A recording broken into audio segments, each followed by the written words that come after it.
senior lecturer and program director in social anthropology. Her current link to the university is limited to her role as an honorary research fellow in the School of Law and her independent research, including work on violent crime and policing, which is separate from UKZN. During her testimony, DeHaas outlined her long career as a social anthropologist and violence monitor and noted that she received an honorary doctorate from Rhodes University. After MPs questioned which title they should use for her, she clarified that she does not hold the title of professor and is comfortable with only being addressed by her name. So this is quite a turnaround regarding that. Sure. It's amazing how things come out in these commissions of inquiry. Story three, your Walter Sisulu University story, staying with the universities.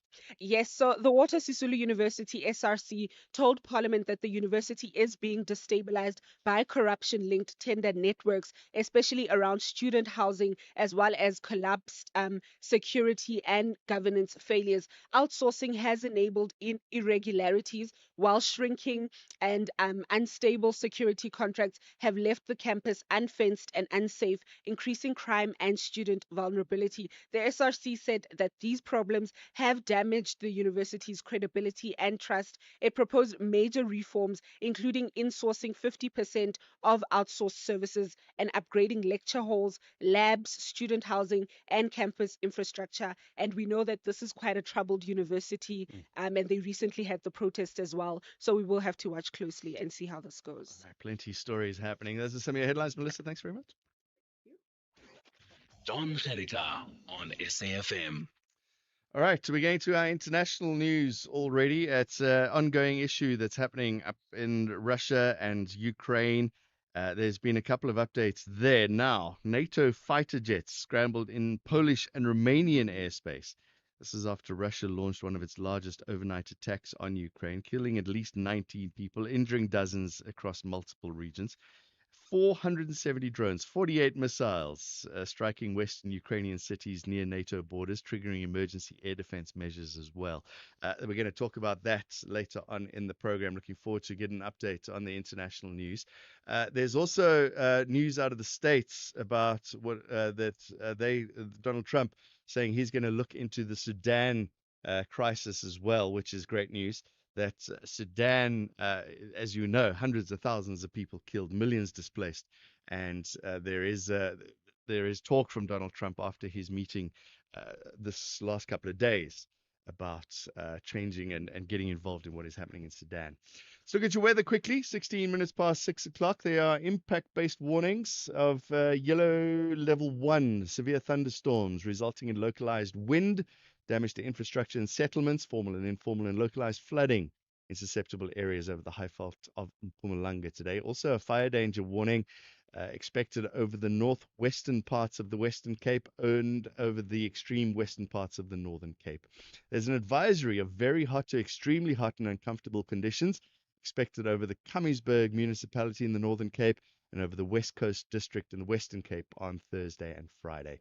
Gauteng today will be partly cloudy and warm, scattered thunder showers and thunder showers expected there as well. Let me just get your temperatures for you.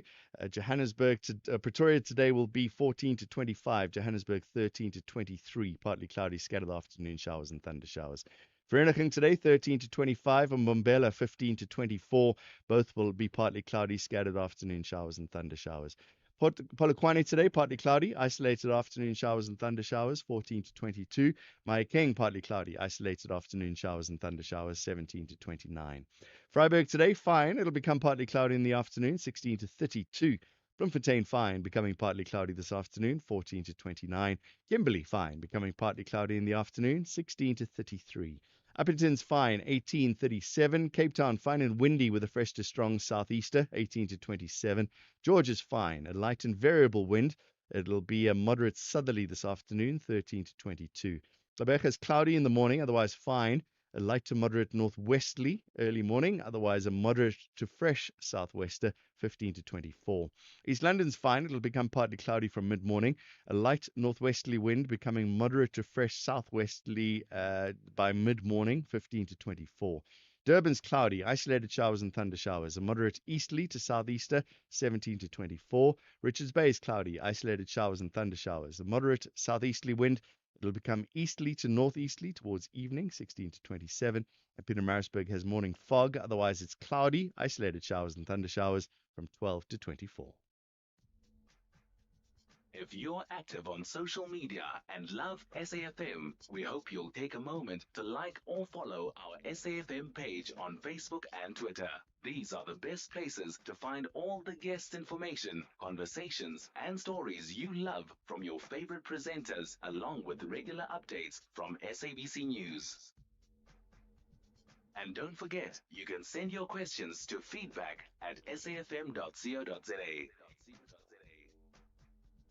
SAFM, leading the conversation. Worldview Update, bringing you closer to international or global news. I was telling you about that escalation that's happening in Ukraine. That's because it comes amongst diplomatic efforts. Ukraine's president Volodymyr Zelensky is seeking to revive peace talks. U.S. Army officials have made a wartime visit to Kyiv under President Donald Trump's administration. Tensions are rising sharply in Eastern Europe due to sabotage allegations. Let's talk to Roland Henwood, political scientist and commentator at the University of Pretoria. Roland, thank you very much for joining us. Tell us about these Russian attacks. 470 drones, 48 missiles. Yes, good morning, John. This is a process that we've seen and the profile of the conflict. Massive launches of missiles and drones target mostly civilian areas and civilian infrastructure in Ukraine. Probably the idea of this is to demoralize the population, to pressure on the leadership, and to try and force a particular direction in the conflict. On the military front, it's almost a static front line still. There are some movements, there's some advances by the Russians, but very slow advances and at a huge cost. So the emphasis seems at this stage, before the onset of winter, to target infrastructure, specifically transport and electricity infrastructure, because that will put a lot of pressure on people, make it difficult, Mm. and in that way demoralizing, but also putting pressure on the Ukrainians. Uh, Worryingly, is the involvement of Eastern Europe now, Poland and Romania getting involved with jets? Well, that's been a pattern that we've seen over the last couple of months. We not attacks on European countries, but incursions into the aerospace or operations very close to borders. And with the rumors that we've had, or the information rather, of drone incursions and drones getting out of control, we see this as measures to try and prevent that from happening. It's not uh, getting part of the conflict, but rather protecting oneself Mm. in close combat environments. It always seemed to be the east of Ukraine. It's moving to the west of Ukraine. Is that a change by Russia? It is a change. I think what it indicates is the development of the different ability, and also the fact that the eastern part of Ukraine is very well defended. So you have quite a successful defense in terms of dealing with missiles and drones coming in. Western side is not that well defended, as we've seen. The missiles and the drones that caused most damage were those that were not detected at the time, and Ukraine simply does not have to control the complete area. It just doesn't have to do that. Poland accusing Russia of sabotage and closing the consulate. Yes, again, not something new. We've seen that happening over time. It's actually happened over many years, but I think the situation now is that governments are very quickly back. Don't wait, they don't keep quiet about trying to determine who was behind it, what happened. They very quickly. All right, let's talk about the visits to Turkey by Zelensky. I see the U.S. also approving more Patriot missiles. Yes, indications are that there are two tracks happening at this stage. The one is definitely closer cooperation again with the US, more support. Um, yes, buying weapons, but more support also. And then at the same time, there's definitely some diplomatic process on trying to reach an end to the conflict or at least a ceasefire. And there's a lot of rumors going around in the media. It's actually the basis of an agreement. What exactly that is going to be is unclear. Indications are that Ukraine is expected to make fairly big um, sacrifices in the process, concessions in terms of land that have been, etc., limits to the defense forces they develop, defensive capabilities they may have. But at the same time, indications that there may be, even from the US, some guarantees in terms of future security. But very unclear at this stage where that process, how far it actually has gone. And what is the Kremlin saying, if anything? They're downplaying it at this stage, saying there's nothing to add, there's no new agreements. They refer to what is called the spirit of Anchorage, the meetings that they've had previously. But indications are that there's definitely some diplomacy, some progress in that way. Not agreements, but definitely something happening. Trump must be under pressure as well. Are the states working really, really hard on this, or are they leaving it to Europe? No, they are working hard on it, but in a different context. The indication is that Mr. Trump is disillusioned. He's trying to get. He still apparently sees the long-term benefits and especially the trade benefits become part of this in the long run if they can manage to get a deal. But he's also very disillusioned with it. So again, it's a question of interpretation and what the best option on the without um, having nothing. I Mhm. think that's the choice is having nothing or working with what you have. The Kremlin still want the Ukraine to renounce NATO membership. They want to withdraw from Donetsk and other regions and 20% of Ukraine territory. They're sticking with that, you say? They're sticking with that, and the indication is that there's a agreement between the US and Mhm. the question now is to get Ukraine and then Europe. Do we, when we see these things as Europeans, would they be worried that the war is now coming onto their front? Well, the war is on their front, and the worry in Europe is long-term worry. What happens if this war is settled on the basis that is currently discussed? What does that signal to Europe on two fronts? Firstly, the fact that they can no longer rely on the US as a dependable mechanism and ally, and secondly, the aggression from Putin, is that going to stop with Ukraine, or is this the first round of what we've seen in the past, Mm. expansionism and continued threats? And there's a lot of other developments, not directly linked to Ukraine. Actions of the Russian Defense Forces, the Air Force, Russian Navy. There's the issue of the Russian, what the Brits call the Russian spy ship, on the border of their territorial waters. So there's a lot of tension. There's lots of worries about Russia. Roland Henwood, thank you very much. Political scientist and commentator at the University of Pretoria. This is SAFM Sport with Zai Khan.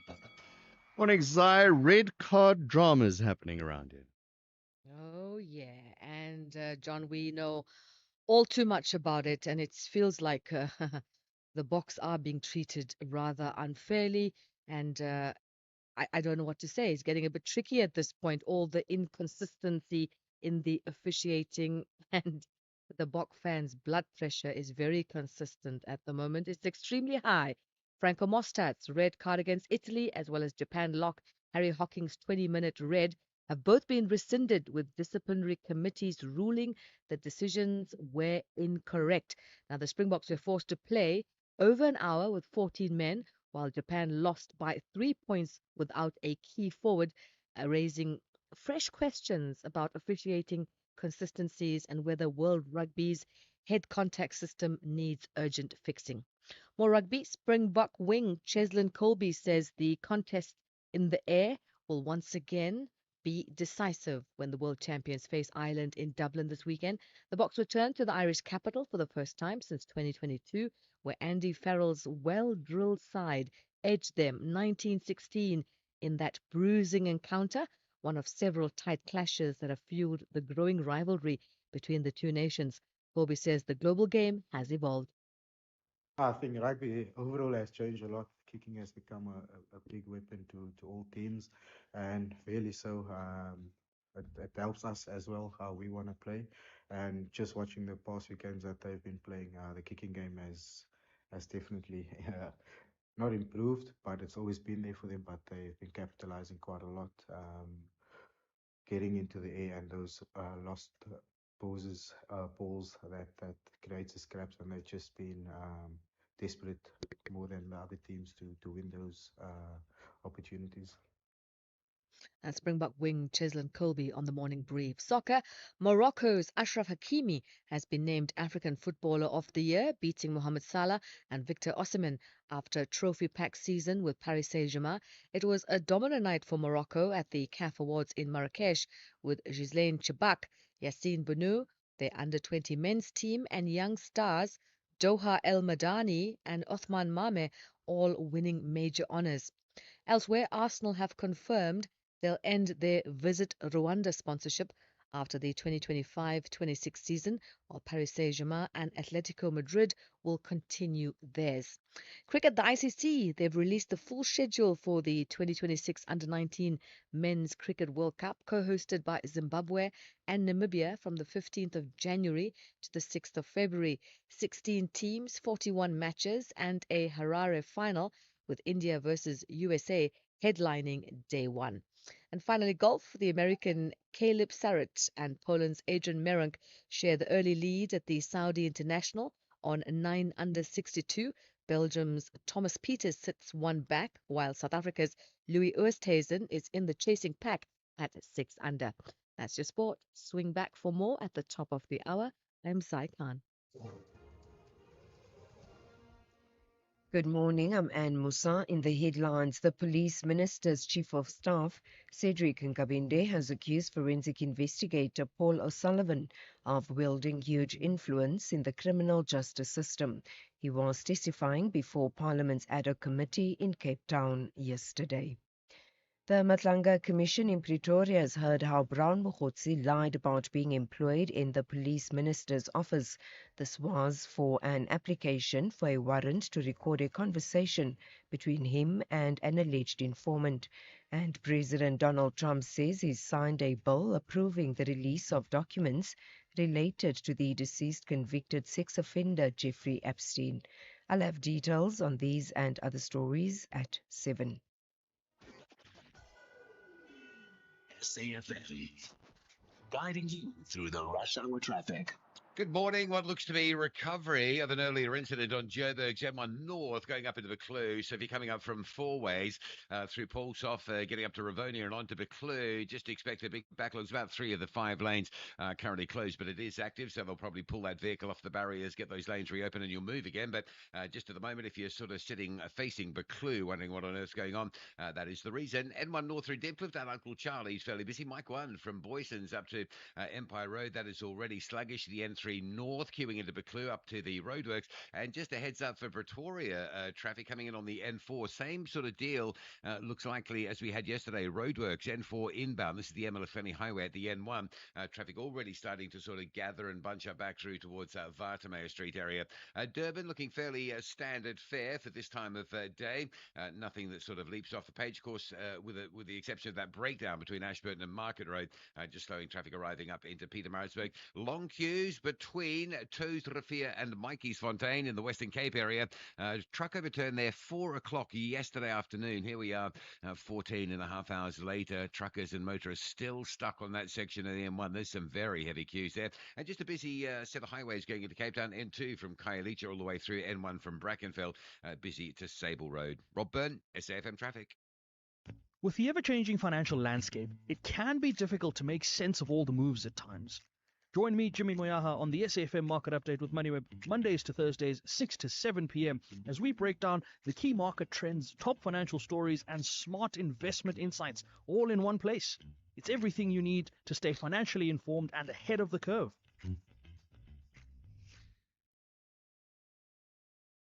These are the weekend shows on SAFM. Music of Africa with Shayla Ndikumana. The Weekend View with Bongiwe Swane. The Jet Set Breakfast with Michelle Constance. Seasons with Khomoto KG Mwekezi. The soundtrack of your life with Ernest Pillay. Weekend Sundowner Classics with Kutlwano Masote. Spotlight with Zai Khan. The Weekend with Jon Gericke. Shifting your lens with Bertha Charuba. This is SAFM. The Business Update on SAFM. Let's get the latest update and telling Nichela. Good morning to you. What's happening on the markets today? All right. So first up, we will look at the page, right? Of 20 minutes. The officials in the UK, policymakers, are conflicted signals and limited visibility. Now, what the government shut down to key data on inflation, officials went into that meeting and which risk labor market or price reduced the split committee. They delivered a quarter point cut, but the minutes showed disagreement over what next. Some officials said another cut that may be needed if the economy slows, while many argued policy should stay on hold for the rest of the year. This is not new as Jerome Powell said December cut isn't given possible. The market adjusted rates falling from 90 to less than 50%. One thing the Fed agreed on was North causing massive tightening for clearer economic data since stricter really. And what's happening on the markets today?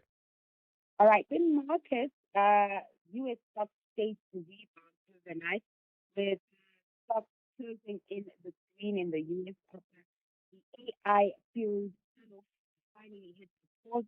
AI turned to Nvidia's earnings, which came out of the market closed yesterday. Second home resources lifted the heavy 10 something percent, helping the all share climb 1.5%. Business traders are also digesting the latest print. Retail sales are the rand weakened slightly, 17.61. Oil $3.66 a barrel, supported by the border risk on news. And in Asia, markets are trading higher and look about heat. You're touching on that Nvidia. Just quickly on that, they've Yep. dismissed worries about this bubble that everybody's talking about. Are we buying that? Somewhat, because earnings do match the valuation, right? So, Group CEO Jason has been considering AI, saying that to sit on it continued to invest. Some has another the topic street and issuing has said NVIDIA remained powerhouse generating with a $51 billion and that's spent year on year by GPUs and early of its new DB300 chip. As a result, including Amazon for data and Meta, listing their expected plans as AI investment rates. They highlighted that cloud GPUs are sold out with $500 billion for this year and next. On the business in China to export restrictions, but gaming, visualization, and robotics are strong. Right, so lots to look forward to. How much money are they making? The world's biggest, most rich company, Nvidia, at the And moment. that is $1 trillion. Trillions. Trillion. All right, Ntalo Luchela, thank you very much. I'm going to ask you about inflation. I see that's gone a little bit higher. We'll talk about that just after 7:30. Africa Update on SAFM. And it's good morning, Sipu Mantula. You're doing well this morning. Refreshing morning, John, and Jumbo Africa to the listeners. Indeed, John. Can we jump ahead to, you give me these things in order. I just want to jump ahead to your point number 3, what's happening in Sudan. I see after Mohammed bin Salman was in the States, US President Donald Trump says he's finally taking some action. John, that is quite true that the visit of Mohammed bin Salman to the US, you recall that this is one of the important visits by the Arab Crown Prince since you recall the killing of the Post journalist Mal Khashoggi. But this meeting was important because now Saudi Arabia is putting all their trust and faith on the U.S. Mediation efforts in the continent and urging with Trump to say it's important for him to intervene in the conflict. And that's where Trump was boasting Johnson begging not to come to G20 and saying that he has taken the 8 wars in Africa. I wonder which wars have you settled because we still have a problem we still have a problem in Somalia, in the health, but now the Crown Prince of Saudi Arabia is putting all his faith and trust on Donald Trump to say he can be able to resolve the conflict done. But that meeting also with the meeting of Saudi Arabia of nuclear agreements, normalizing their ties on issues of business and trade.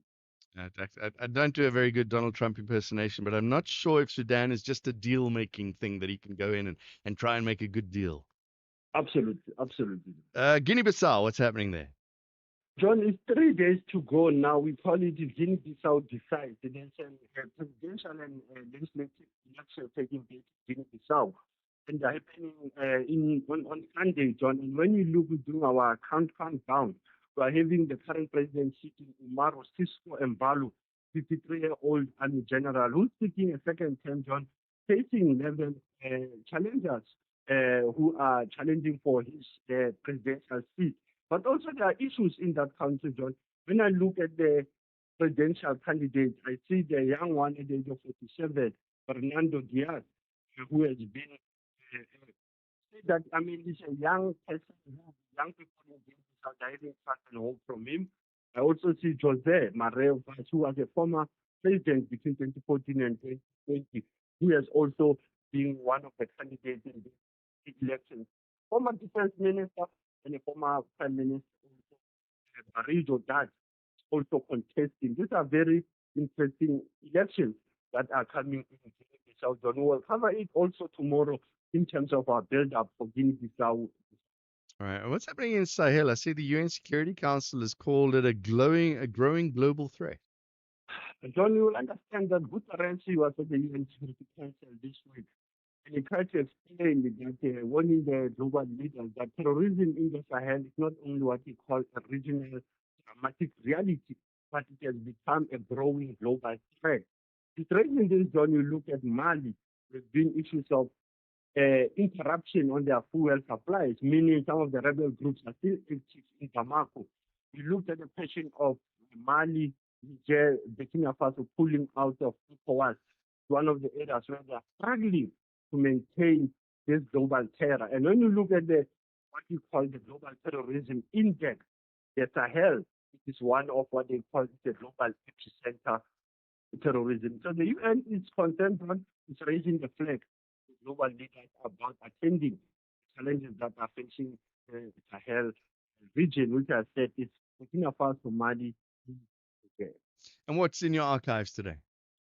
Joining the archives, I don't know whether you know, just at the back of SADC there, I need to say that to Stephen that we do an archive with an aim to educate our listeners. It was on this day 81 years ago, 1944, when the Transvaal Indian Congress took a stand and a resolution on the government made for when it was to rezone FITAs. What we call FITAs, drawn at the back of SADC Radio Park, is also now known as 8D or Vrededorp. This was a township which I will call, John, multiracial. You had many nations there, from Africans, Colors to Indians who were living there. But the Transvaal Indian Congress, they pushed for it, saying that this has been an interracial area or a multiracial area.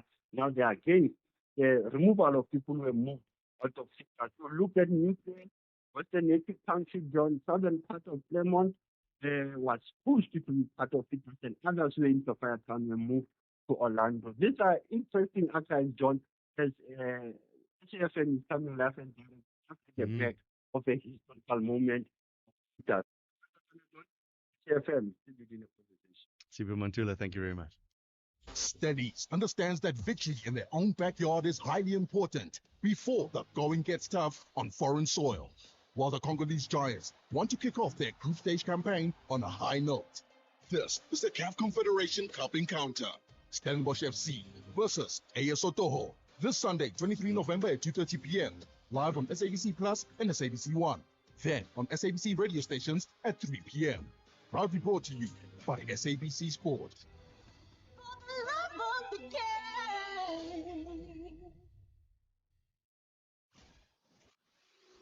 SAFM. Prime time all day long. It's just about 6:45. Big increase if you're a GEMS medical aid member, the government employees medical scheme. It's the largest restricted medical aid scheme, and it's sent out its roadmap, plans to strengthen, it says, long-term sustainability, enhance member benefits, and improve operational efficiency. But to do that, they have to increase by an average of 9.8% contribution for next year. That's subject to approval there. Dr. Stanley Mulwabi is the Principal Officer of the Government Employees Medical Scheme. Doctor, thank you very much for joining us. 9.8% seems a bit heavy. Good morning, John, and to most of them. Well, this it is average across the that member and who's for their health issues. And it's a period that whenever it comes, try our best in terms of the work we do. I mean, it's low as possible. However, what is more important is to show that members, when they consult, and we have for those health consultations, we have enough money for then Will all members experience this 9.8%? Actually, as we indicated, the weighted. So for 2020, not all of them will experience 9.8. Should become members who are on the higher levels of training. I just explained that the termination of monthly contribution is also based on which level of training you are at, employee of government. Those who had lower cost options and this we call them higher levels of training will actually increase on higher than 9% in contribution. And actually this is try and correct what we members who are really on high and they push so it's Sorry, hold on. So the higher the medical aid, the increase will be more, and those with a lower level of medical aid, in other words, less benefits, will will have a lower increase. Only if you are on a lower option, but you are higher in public service employees. So there are certain criteria that will make you answer higher contribution. So you're punishing people for choosing a lower benefit? I don't think punishing is the correct what would you use? I would use that we are correcting the progressive approach where the higher you earn, the expectation. It's not punishment. It's the way we benefit to ensure that those who earn less we at level 2 to 5 in the public space. They are to like, choose a white lower schools. Mm. And basically, at medical only because the subsidy, those who are there usually more and those who are would choose up a lot. Where they, it's same thing out station work when you say approved. Talk to me about fraud, waste, and those kind of things. Money's just disappearing. Well, that is one of the challenges that we working hard to ensure that the scam, the loss due to fraud, waste, and abuse.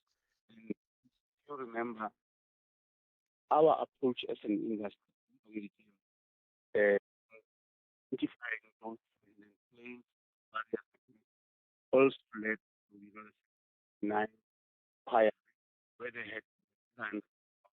done. So it is an important thing. The estimate because now the receiving is basically of South Africa, but the estimate is around 5 to 50%. So if you take the average, somewhere in the region of percent claims that be as a result of fraudulent claims. Now, if you take government and scheme about have 10% of can be that's Hmm. Right. Dr. Stanley Mulawabi, we have to leave it there, unfortunately. Principal Officer of the Government Employees Medical Scheme, explaining why there's an average increase of 9.8%. I see the public sector unions have forcibly rejected that increase. We'll talk to them after this. SAFM, guiding you through the rush hour traffic. Just an update on the N1 North going up to the Clue interchange. Recovery operations underway there to pull a vehicle out of the barriers. Very heavy backlogs this morning from Randburg Fourways as you get up into Sunninghill and line up into that Clue interchange. Just be aware of that. That will surprise you. The N1, such a high volume route coming from the N12 Potch Highway. It's all jammed up again northbound into the Deep Cliff interchange. And those roadworks leaving the Brackpan Springs area through Boxburg, that N17 going towards Joburg at Rondebolt Road. That's already quite a heavy backlog as well. Roadworks back into Pretoria today on the N4 by the N1. The traffic isn't anywhere near as severe as yesterday. And the reports of a crash on the mighty Montpellier Highway at Block XX is certainly some queuing pressure as you come out of Shoshengube this morning. Heading up to Pietermaritzburg via Ashburton, a broken down vehicle between Ashburton and Market Road. So that is quite slow. Some queuing pressure on the N2 North going up through Westwood Mall. That backlog already back as far as the M7 and a collision on Fields Hill before the Richmond Road exit. So just if you're coming down from Kloof area into Pinetown, watch for some delays there. Massive delay still with us between Toes Rafia and Mikey's Fontaine. Recovery of yesterday afternoon's truck crash still underway. Don't underestimate that. It would be well worth travelling later. Delay your arrival between Toes Rafia and Mikey's Fontaine. Little place called Constable. You might know it. I think it may have been a railway siding once upon a time. That is pretty much where that crash is, halfway between Toes Rafia and Mikey's Fontaine. And going into Cape Town, just a busy Thursday. The N1 from Bellwood to Century City slow, and the N2 backing up from Robert Sobukwe through to Hospital Bend. Rob Byrne, SAFM Traffic. The only talk radio morning breakfast show that makes sense. The Morning Brief. 8 minutes to 7. Let's get reaction from the Public Servants Association on this average increase of 9.8% for the GEMS medical aid. Claude Nyker is the public with the Public Servants Association. Claude, why do you disagree with this 9.8% increase? Oh, it's very good morning to you. It's actually astronomical. When we signed up for gym as union as a public service station, one of the critical factors was that it was signing up for quality, affordable medical aid. It's not been like that for us.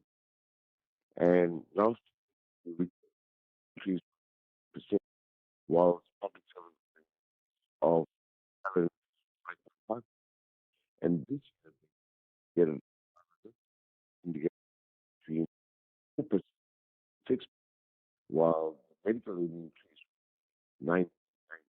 9%. Mm. You can see the difference in the, you probably get salary into the bank account because medical and actually as far as gym is unaffordable.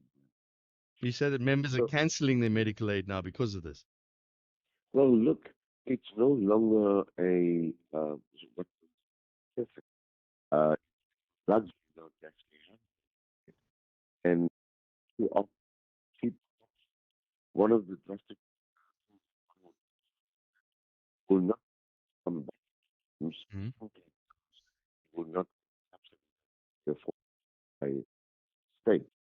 So the thing might, uh, what shall I say, go into something where you might not get all the benefits.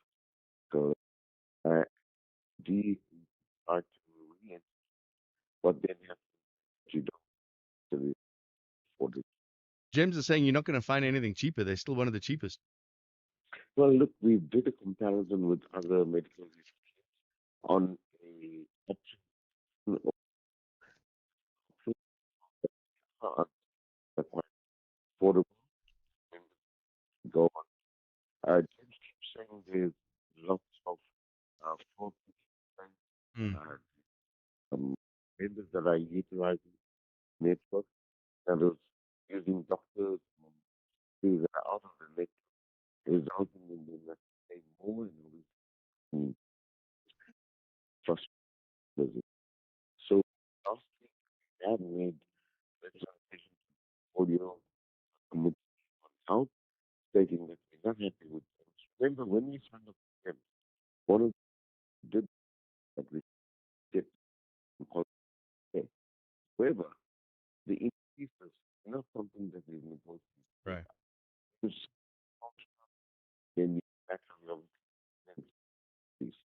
That is where the problem is. What we are saying is that let us go back to the old where we have where public servants join any medical scheme of their choice, and everybody gets subsidy. Something that's supported family members are higher than those that are on. So let's get back to the old system where everybody can choose the medical choice, choose the option of their choice. We subsidy public. Claude Naker, thank you very much from the Public Servants Association. What do you make of that? 9.8% increase for GEMS. 086 000 2032. Jon Gericke on SAFM. E-hailing drivers across South Africa have got 180 days to comply with the new regulation requirements. That's under the new National Land Transportation Act.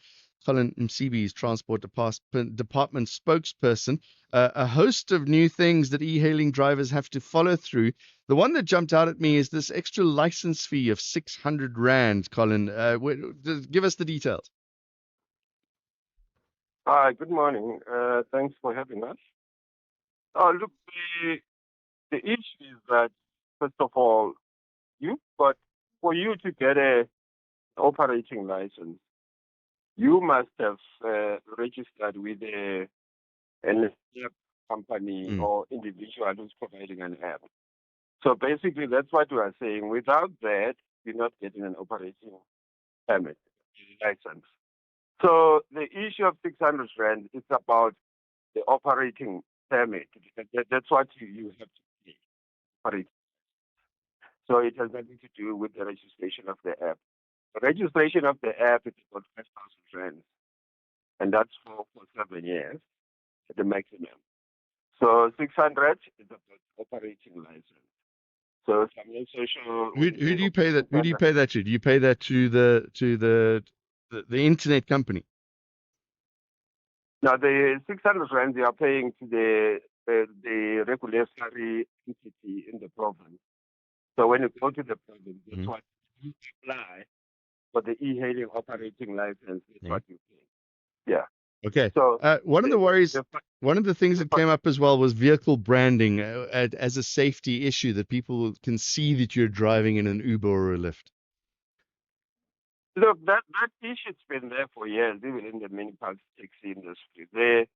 You'd recall, I don't know, in the past, you would have the details and the street address of the taxi owner. I'm now talking about the minibus taxis on the left-hand side of Yeah. on the passenger Yeah. door of the vehicle. We're talking something like that, where you just say this is an e-hailing service, you put the address of the operator. That's all.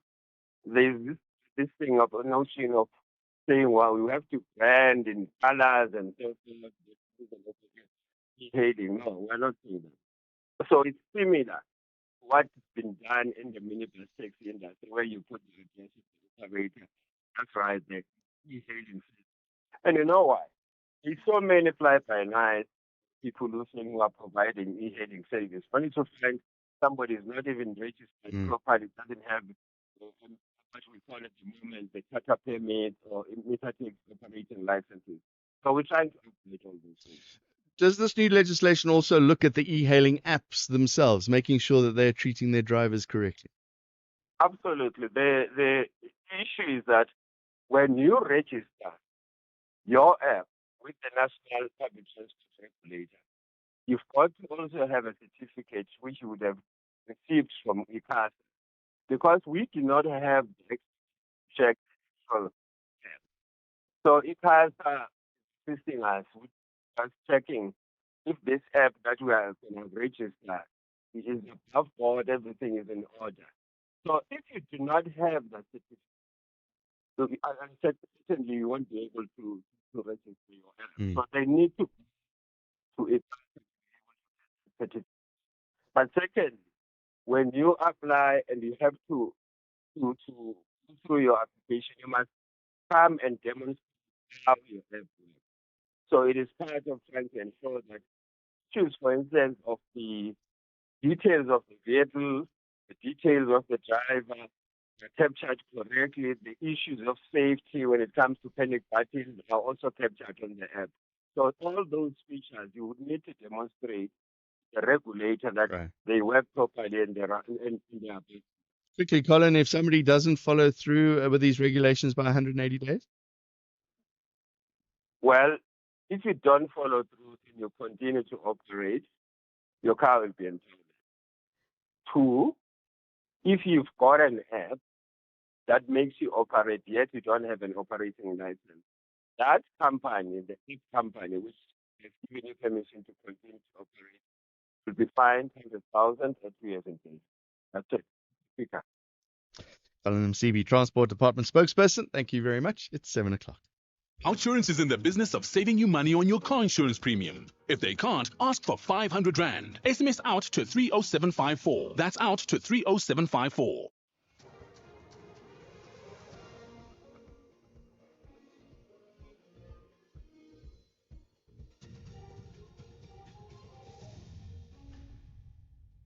In our top stories, O'Sullivan accused of wielding huge influence over the justice system, and Trump signs a bill directing release of Epstein files. Good morning. The police minister's chief of staff, Cedric Nkabinde, accused forensic investigator Paul O'Sullivan of wielding huge influence in the criminal justice system. He was testifying before Parliament's ad hoc committee in Cape Town. The KwaZulu-Natal Police Commissioner, Nhlanhla Mkhwanazi, claimed O'Sullivan may be an agent with the aim to destabilize the country when he appeared before the committee. Yesterday, Nkabinde told the committee that O'Sullivan's influence led to him not getting appointed for a position in the SAPS. I was recommended for the post. Then while I was waiting for an appointment letter, Paul O'Sullivan sent an email to the then National Commissioner, General Stoll. And in that email, he's saying, you dare appoint that man, Kabinde. And indeed, I was not appointed. The Madlanga Commission in Pretoria has heard how Brown Mogotsi lied about being employed in Police Minister Senzo Mkunu's office. This was for an application for a warrant to record a conversation between him and an alleged informant. Mogotsi conceded that he could not have managed to receive the application if he presented himself as just Brown Mogotsi. He was cross-examined by Advocate Matthew Chaskelson yesterday. So you're now saying you did lie under oath, by saying that you were employed in government within the office of the Minister of Police. That was false, and you knew it was false, but you thought I needed to do it to enable Lieutenant Colonel Schneller to give me authority under Section 252A. Because I could not tell him that I'm an agent, yes. This was for the purpose of work. So when it's for the purposes of work, you're saying you can lie under oath. A social media post by Duduzile Zuma Sambudla, daughter of former President Jacob Zuma, shows that she was happy with the outcome of the 2021 civil unrest. This has been the evidence of media law expert Emma Seidler in Zuma Sambudla's terrorism trial taking place in the Durban High Court. She's facing charges that include incitement to violence. The unrest broke out after the former president was imprisoned for contempt of court. In her evidence, Seidler highlighted one social media post by Zuma Sambudla in the aftermath of the unrest. The first response, that tweet garnered 145,000 views, but the first tweet in response to that tweet, if I play it now, had 4 different media attached. The one was this image, which just said 337 dead thanks to the hashtag Free Jacob Zuma campaign. The second media said 50 billion rand lost nationally thanks to the hashtag Free Jacob Zuma campaign. The third media attached to that same We See You tweet was screenshots, which we've referred to in this courtroom, of previous tweets during July 2021. More than 1,400 traffic infringement notices have been issued during a week-long series of stop-and-search operations. This is a joint venture between the Gauteng Department of Roads and Transport and the Road Traffic Management Corporation. These were mainly for a variety of offences, leading to impoundment of vehicles that posed risks to safety. The department spokesperson Melita Madiba. The weekly stop and search operations are part of the strategy to improve compliance with traffic laws. They are also meant to send a clear message that lawlessness will not be tolerated. We will continue prioritizing road safety and compliance on our roads.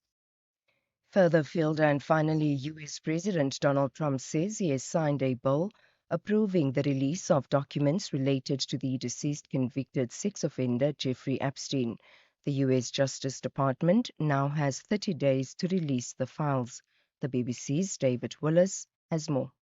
The big question, of course, is how many of those files will be freely available to the public. The Attorney General said that she will follow the law, but the law allows for the withholding of any information that could jeopardize an active investigation. And just last Friday, Donald Trump announced a federal investigation into Jeffrey Epstein's links to Democratic opponents. So that could be a way around the U.S. Justice Department releasing all of these documents.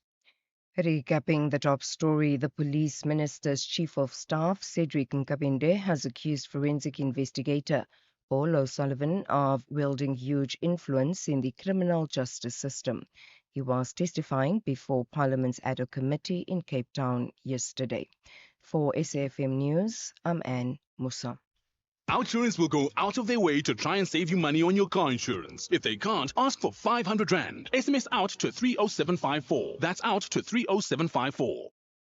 You could spend 10 minutes waiting for the microwave to beep. Or get a 10-minute quote from Outsurance that could save you thousands on your car insurance. For his 2024 Suzuki Jimny, 55-year-old Stefan now pays only 611 Rand a month. And for her 2024 Kia Sonet, 31-year-old Palisa pays just 926 Rand a month. Ready to get more out of your car insurance? SMS out to 30754. That's out to 30754. Outsurance, licensed insurer and FSP. TCs and information online. It's a very good morning to you in your SFM Sports Headlines. Soccer news, Jose Rivero opening up to the national team job as Bafana future comes into focus. And in rugby, Cheslin Colby warns the kicking duel will make or break the box as South Africa hunt the first Dublin win since 2012. All the details just before 7:30. SAFM, guiding you through the rush hour traffic. A very good morning, northern parts of Joburg. The N1 north under pressure this morning. Randburg through to Buccleuch. That is recovery of what looks like a vehicle has crashed into the right lane. So lane closures approaching Buccleuch. The N1 north into that seem very heavy. N1 coming up from Eldorado Park via Devlin through Deepcliff. Heavy backlogs there this morning. Just sheer weighted traffic waiting to get through and into Uncle Charlie's. Breakdown at the bottom of the N1 at Buccleuch. So coming through from Allendale Road. That's quite slow this morning. And a crash scene on the mighty Mopani Highway at XX causing backlogs out of Shoshanguve territory this morning. Slow going down that R80. Crash on Fields Hill between Kloof and Pinetown causing some delays. Broken down vehicle at Cliffdale. That's the first of today's breakdowns. If you're on your way to Pietermaritzburg, that is slow. Another breakdown between Ashburton and Market Road holding you up going into Pietermaritzburg as well. Cape Town, the M1 into town from Belleville through to Sable Road looking fairly heavy. R300 north to Van Riebeek Road from Kales River up towards that Van Riebeek and Strand Road exit into Stickland, very slow going as well. And just a reminder of the really big delays between Toes Rafia and Mikey's Fontaine around a truck crash recovery scene. Probably still a good idea to delay arrival into that area. The traffic backlog is severe. With your traffic update, I'm Rob Byrne.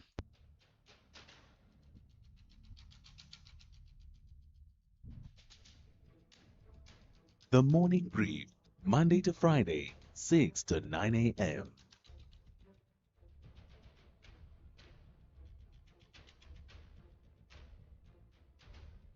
The Morning Brief, Monday to Friday, 6 to 9 a.m. 7:10 with SAFM. Jon Gericke in for Tulas. Good morning to you. Coming up, we're going to analyze the Madlanga Commission. We're going to talk to our reporter who was watching it all yesterday.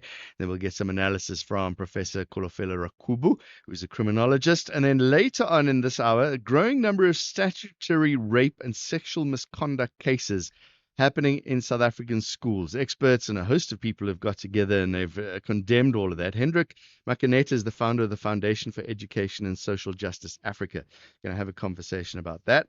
And after 8 o'clock, I'm looking forward to this conversation. Dr. Geraldine Fraser-Moleketi will join me as we talk about her lecture. It's this year's third annual SAFM public lecture.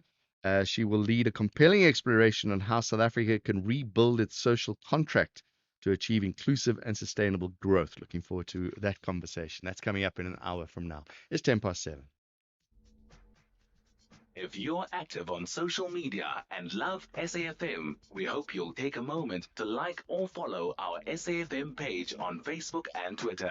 These are the best places to find all the guest information, conversations, and stories you love from your favorite presenters, along with regular updates from SABC News.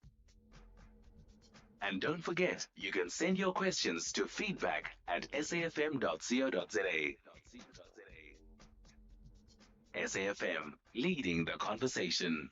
SAFM, in partnership with the Luthuli Museum, brings you the 19th annual Chief Albert Luthuli Memorial Lecture. It'll be delivered by Director General of the World Trade Organization, Dr. Ngozi Okonjo-Iweala. It'll be on Thursday, the 20th of November from 4 to 7 p.m. The theme for this year's lecture will be reflecting on the work of the World Trade Organization and its global impact. It'll be live on the Luthuli Museum Facebook page and the Luthuli Museum and University of KwaZulu-Natal YouTube platform. Tune into the National Pulse with Ashraf Garda, coming to you from the University of KwaZulu-Natal, bringing you the lecture live on SAFM. The annual Luthuli Memorial Lecture is a partnership event between the Luthuli Museum, Luthuli Foundation, the Department of Sports, Arts and Culture, and the University of KwaZulu-Natal. Stay on top of all meaningful, top trending stories right here on SAFM. Leading the conversation. The credibility of Brown Mogotsi's testimony brought into question yesterday at the Madlanga Commission of Inquiry. Beloy criticized Mogotsi for presenting serious allegations without any verification. Kani Mapanga, SABC News reporter, was watching the goings on yesterday. Kani, what can you tell us? Indeed. Good morning to you, John, and to the listeners. Essentially, what we're seeing is the purpose of cross-examination being displayed in quite extensive detail before the Madlanga Commission, as Brown Mogotsi's testimony or version of events which sought to take the Madlanga Commission into this intelligence world and conflict of a defense. His interaction with the alleged cartel member within the Cat Madlanga, and of course, subsequently to also distance the police minister seemingly from the alleged allegations that the as uh, difficulty with the confusion only in the same effect. However, it doesn't take into consideration for the Madanga Commission that Graham McCarthy effectively can't, he can't not answer those critical questions that show that through the work of exchanges, the financial monetary benefits to be done, of course, the who have footings that have been placed the Madanga so indeed there was a benefit was trying to share by making these monetary payments to Ghana and the travel agencies. So what the Ghana is that with the commission and what has been proven is that this tax became claimed Kwanazi and the king of the Amazon nation. He also claimed a bribery claim against top cop General Funding of Somalia, alleging instead the bribery allegations of General Masimula and not the Mkunu and himself as the key individuals that are at the center of the team before it. This version could not be possible. And of course, we were able to show that in the team that was and the affidavits that was placed before the commission, particularly when he wanted to secure a particular warrant, where he stated that he was an employee of the minister in the police ministry. But of course, admitted before the commission that it was a lie. And what is in place before the commission is that he is a quote unquote professional liar. Now, this has many implications for Brian McCarthy. Not only could he be facing a perjury charge, that is the case, but it also places him in a position his version is just so fanciful that it can't be considered credible, nor can it be accepted by the legislature. When he takes a stand at 9:30 a.m. this morning, he'll continue to face those questions. Essentially, dismantled his intelligence to pray before the commission and instead has shown that what is actually taking place there may be a misdirection. I guess so from the actual heart allegations before the Pope. Speaking of misdirection, he's saying that 6th of July press briefing that Lieutenant General Nhlanhla Mkhwanazi held was misdirection designed to protect corruption within the SAPS crime intelligence. This indeed forms part of this intelligence defense because remember, John, he says he's a contact agent and he was doing operations for Kenda. And then he tries to bring in these allegations about Mkhwanazi. But of course, everything that he's discussing before the commission actual evidence to back it up.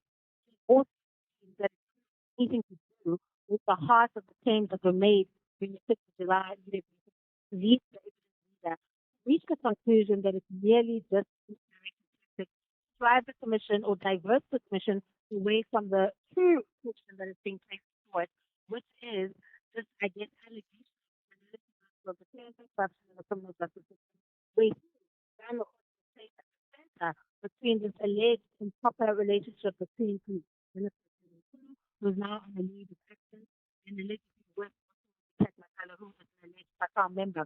And the evidence before the commission, there's voice recording, what seems to point to a different direction, and it has nothing really to do with these various claims and these contact agents that he's trying to put before the commission, seemingly to misdirect it to a different area of interest instead of what the is the kind of commission.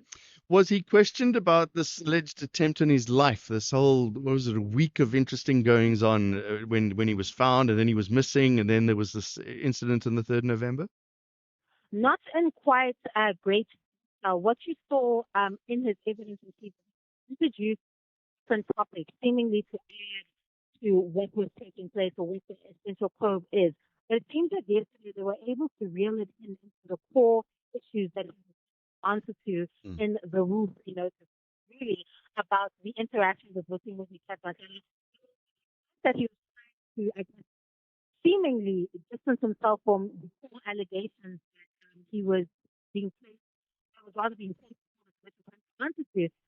he came up with different narratives to tell. But once he revealed then that, okay, you don't have evidence for these, essentially what you have to answer to, that is when the cross examination started to reveal their little flaws, inaccuracies, and the alleged lies in the testimony, which affect credibility, but affect whether has been or possibly leading to the offense of perjury if that is the case. Right, Kenny Mapanga, SABC reporter, watching the goings on in the Madlanga Commission. We'll get more from her, I'm sure, throughout the few weeks. Let's get some analysis of what happened in the commission with Professor Kolofelo Rakubu, is a criminologist. Professor, thank you very much for joining us. Good morning, and thank you for having me. Professor, when you talk about credibility, do we just Yeah. throw the whole thing out? He's a professional liar? Whew, you see, with this week's testimony, when we talk credibility, it's a very critical aspect. And this week, I'm sure South Africans have been taken to school to real perspective when it comes to elements of credibility. And during testimony, what are the implications of credibility? Historical background, your experiences, relation, confirmation that largely tap into the credibility of your testimony.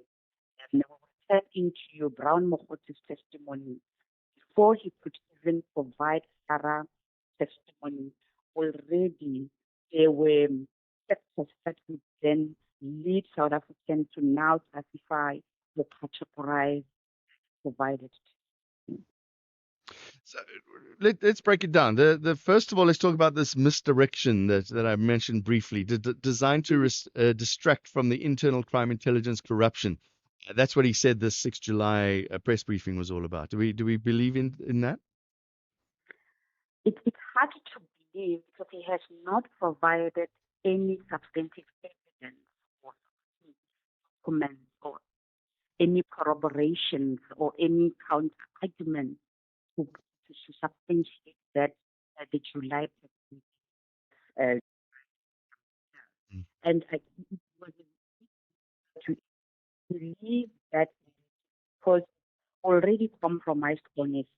We're hearing from a witness that publicly disclose his relation with controversial figures, with Masala, for example. So now, such a person coming in to claim being a contact agent or an informant that will still go source funding from this suspect.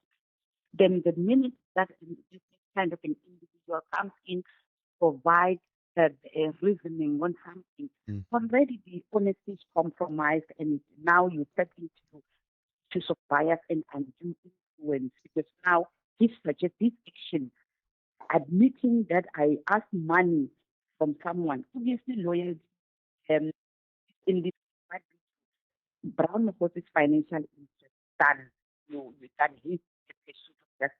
Because play.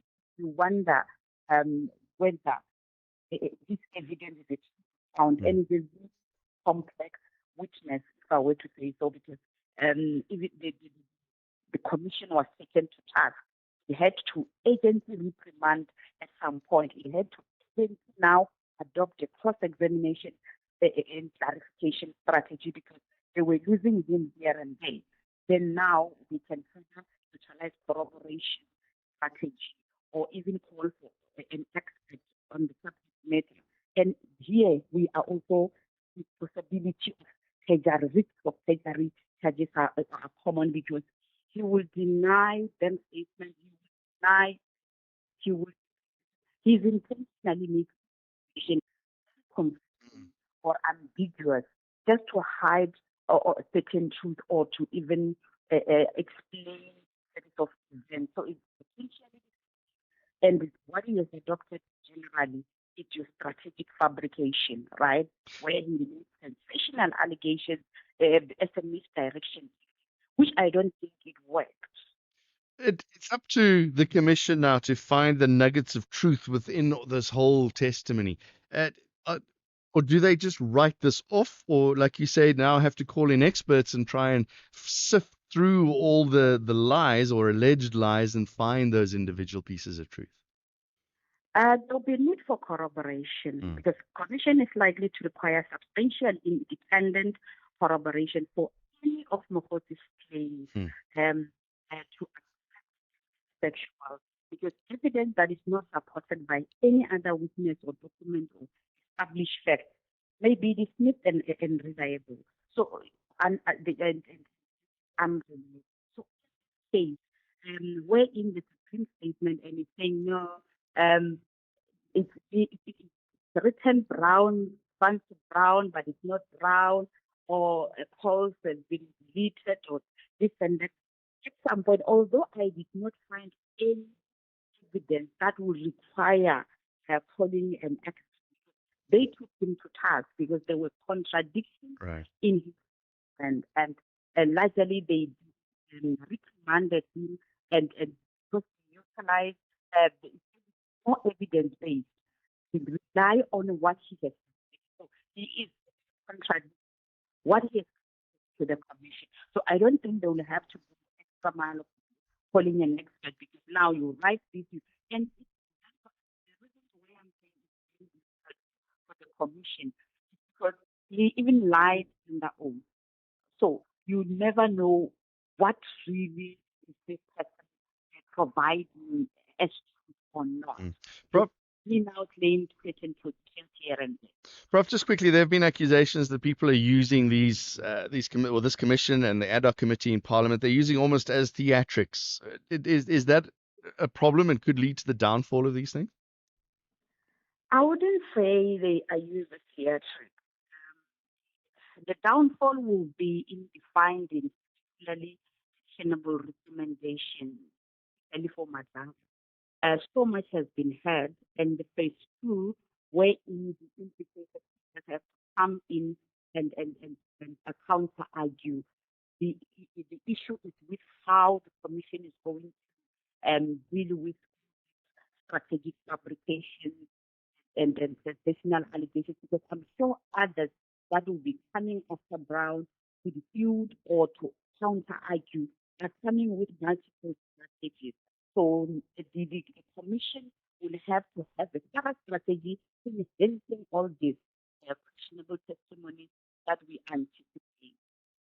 We're going to leave it there. Professor Kolofelo Rakubu, thank you very much. Criminologist joining us here on SAFM's Morning Brief. Reigning champions, the Reds, believe a win at Anfield always brings great euphoria to their fanatics. He finds a cross. He stands to Ekitike, and Kirkes has given Liverpool a lifeline. His first Liverpool goal, and it could be vital just before the break. While the Trick-or-Treats are searching for a top-of-the-range strategy to defeat the Reds. Driven in by Nico Williams. Well, it may have taken Liverpool 95 minutes to break Burnley down. This is the Premier League. Witness the thrilling contest between Liverpool FC versus Nottingham Forest on Saturday, 22 November at 4:30 p.m. Live on SABC Plus and SABC3. Proudly brought to you by SABC Sport. For the love of the game.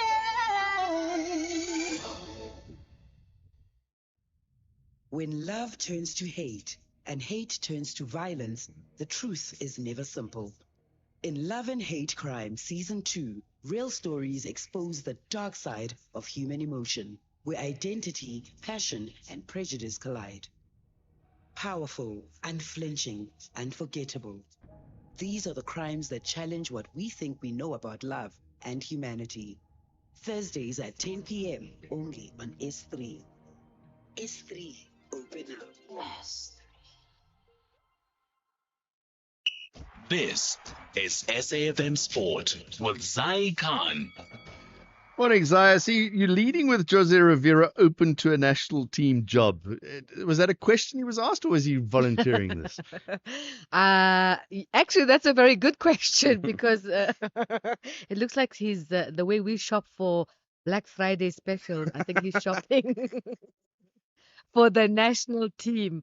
Yeah, he's back in the country, the former Orlando Pirates and Al Ahly coach. He's open to coaching a national team, including Bafana Bafana, but insists he won't rush his next move.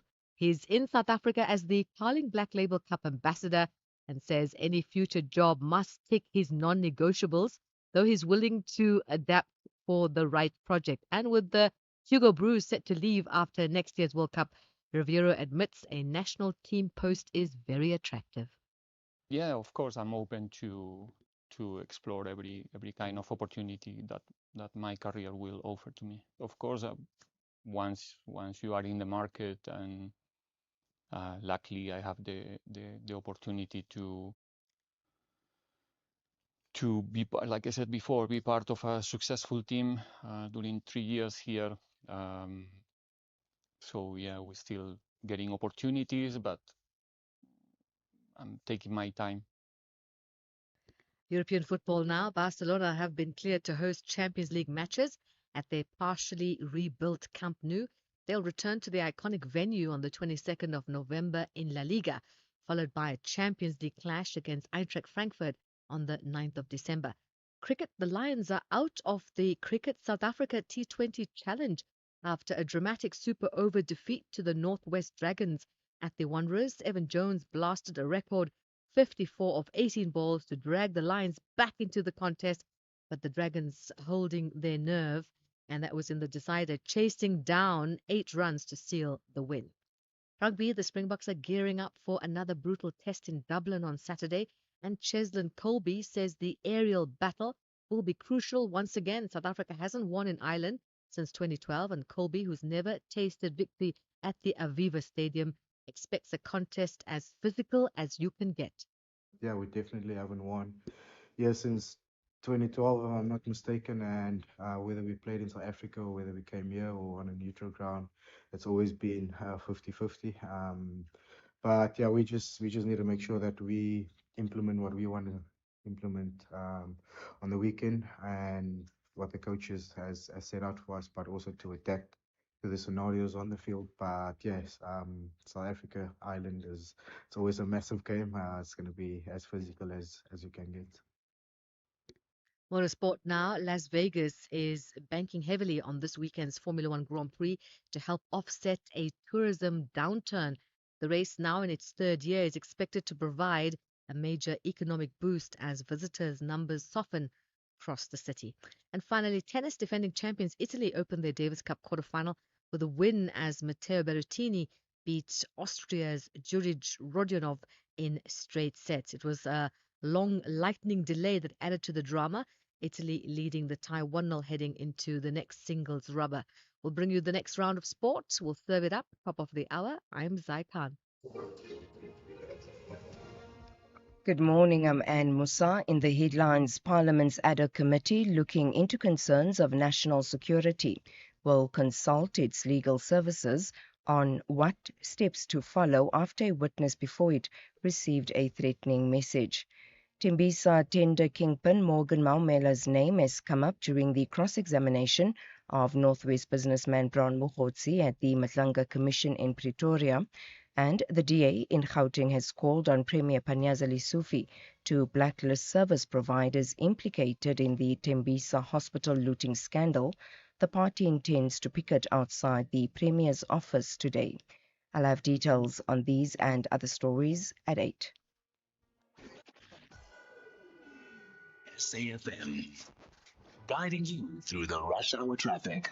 Morning, Joburg, Gen1 North up to Buccleuch. The recovery of that earlier crash has been completed, so that traffic into Buccleuch is moving, although there is a backlog just coming from Randburg up towards Sunninghill. Looks like something may have happened before Rivonia, but that traffic was pretty severely backed up into that earlier recovery, so we'll keep an eye on that. But sort of Randburg through to Sunninghill stays fairly heavy. N1 North from Eldos up in through Deepcliff to Uncle Charlie's is very busy this morning. Pretoria side, crash on the Mopani Highway, just slowing traffic at XX. It's off its worst. It is starting to move through there a bit better than it was before. Durban, a broken down truck bottom of Fields Hill. That's why you're stuck in a heavy queue coming from Maytime Gillets this morning. If you're driving in from Hillcrest through Kloof into Pinetown, it's a really heavy M13 Fields Hill. Breakdown at Cliffdale, so traffic already queuing back through Key Ridge. Very slow on your way through to Peter Maritzburg this morning. And then Cape Town, a crash on the N1 into town just before the N7 highway. That's a queue extending back into the Belleville area. And the R300 quite heavy. There's just a breakdown as you come off the R300 at Whanaribik Road. So to get up that way this morning, traffic queuing back as far as Delft, and still no traffic lights on the N2 at Somerset West on Verwachta Road. Traffic in and out of Cape Town on that section very slow. With your traffic update, I'm Rob Byrne. The business update on SAFM. That's good morning again to Ntauling Lechela. Inflation has gone up. Tell us details. So consumer prices rose again in October, John, reaching 3.6%. It's the highest rate in over a year, but still slightly below 3.7% economists had expected. Now, the headline rate has now edged up for three consecutive months after readings of 3.3% in August and 3.2% but for inflation, which includes food and energy costs, remained contained at 3.1%, almost exactly in line with the Reserve Bank's new 3% target. Food inflation continued slowing to 3.9% from 4.5%. Meat inflation also moderated to 11.4%. That remains high with beef cuts and sausages still rising. Encouragingly, fresh whole chicken, corned meat, and bacon were cheaper than a year ago. Bread and cereal prices, however, climbed 2%, with maize meal inflation hitting 10.7%. Now back to that line number. While inflation is marginally above that target, analysts are unlikely today's rate decision. The Reserve Bank having already flagged a possible rise towards the end of the year. In terms of expectations, economists remain divided. We'll be watching closely to it's a fairly tricky from Reserve Bank Governor Mr. Kganya. It's for some odd reason a thing now. Black Friday is helping the stores make some money. Yeah, so what we are seeing is the retail sector somewhat recovering ahead of the Black Friday period. These signs are pointing perhaps increased spending come Black Friday. Retail sector showing signs of great resilience and posting stronger growth even as consumers remain under financial strain. According to stats, its retail sales grew 0.1% year on year in September. All seven retail groups showing a rare broad-based lift in a year marked by predictable spending patterns. Now, the rebound was led by general dealers and clothing retailers, while household furniture and appliances also gained momentum. But on a month-on-month basis, the picture was flat, suggesting shoppers were timing purchases carefully, responding to deals rather than spending consistently. That behavior is shaping expectations for Black Friday. Absa says retail recovery is being powered not by confidence but by bargain hunting as households navigate high food prices and rising utility costs. Bank expects Black Friday to be dominated by essentials driven value leading shopping rather than its. And what's happening on the markets this morning? The risk appetite is returning with global staging a recovery. Where in Asia, markets are in positive territory, led by the Japanese Nikkei, up more than 2% after Nvidia delivered stronger than expected quarterly earnings, raising concerns that nations have run hard at spilling over in fixed Asia and emerging markets. Optimism is also being seen in S is pointing higher. Markets followed the upturn with the ASX closing 1.5% higher yesterday. Traders here at home are digesting the latest inflation print while looking ahead to today's sharp interest rate. Ahead of that announcement, the rand has firmed slightly this hour at 17.19 Oil also with a green up 0.4% and trading just above the Telling Lechela, thank you very much. With SAFM, it's 23 minutes to 8. What's one more thing you can do for a child today? Could it be one clinic visit for their next vaccination? Or say something that will really tickle my brain. Maybe one healthy lunchbox snack to fuel their day. Or say something that makes me feel good about myself. Or one strong no to alcohol in your home. Just one thing today. could change our tomorrow. Visit holdmyhand.org.za. Call us on 086 000 2032. Take some phone calls, 086 000 2032. Crispin in KwaZulu-Natal. What do you have to say, Crispin? Good morning. It's about these scams with gems. Mm. A friend of mine, he survived an assassination attempt to be so, kind of, they were so popular in this province. Sure. But told me of his experience with a psychiatrist. Then detailed what is happening. So nurses, police, teachers are with the collusion of doctors, having themselves booked into hospitals for a stay. Mm-hmm. There's nothing wrong with them. So the doctor actually doesn't have to do anything at all except pretend, sign that they've seen them. And they then charge the medical aid for a lengthy stay in a private hospital at the expense of them. There's a kickback to the patient because the doctor's saving so much they can claim half of what they can pay half of what they get through to the patient and scam continues. It costs a huge amount of money. It's diabolical. You really wonder why do people hate their work so much? Yeah, you heard it was what is 7 billion rand they were saying is how much money has been wasted. Yeah, possibly more than that. All right, Crispin, thank you very much. Crispin with a harrowing tale about what's happening in scams. Take some voice notes, 0614 104 107. Good morning, John and your team. You know, John, now I can tell you that Gillette is closing in on Brown Mohot and Co. Thank you. Hi, John. Bongo Wuche from Newcastle here. In my ideal world, I envy South Africa, where we had public hospitals as the only option. Go back like maybe 25 years, where small towns never even had private hospitals. Medical aid are ripping us off, and then they still get finished because these private hospitals are charging exorbitant fees. No, this is abuse. Morning, John, Minister for Business. John, Mr. Mulabi cannot come on air and tell us lies yet. Honest. I'm a low-income earner. I'm using Prison Act 1, and I have never paid, but I'm now going to pay 1,252 coming from the new coming year. So Terms is not doing what it's supposed to be doing as from information. They've left the reasons why they were formed that need to be corrected. Terms is out of control, and the Parliament, the Polo Committee has also stressed that. From Bloemfontein. Good morning, John. About this e-hailing permit, I don't know which permit do they want again, because we have got the double disc, which has got the operator disc, which shows that I'm allowed to operate. So I don't know what more do they want on that one. Check up from Jamestown. Hi, John. This is Stanley from Guguletu. I'm sure I would be sharing sentiments from a lot of people who've been following the goings on. That credibility has been an issue with both of the ad hoc and the Madlanga Commission. The likes of the Brown Mokgotsis, you already expect them to lie.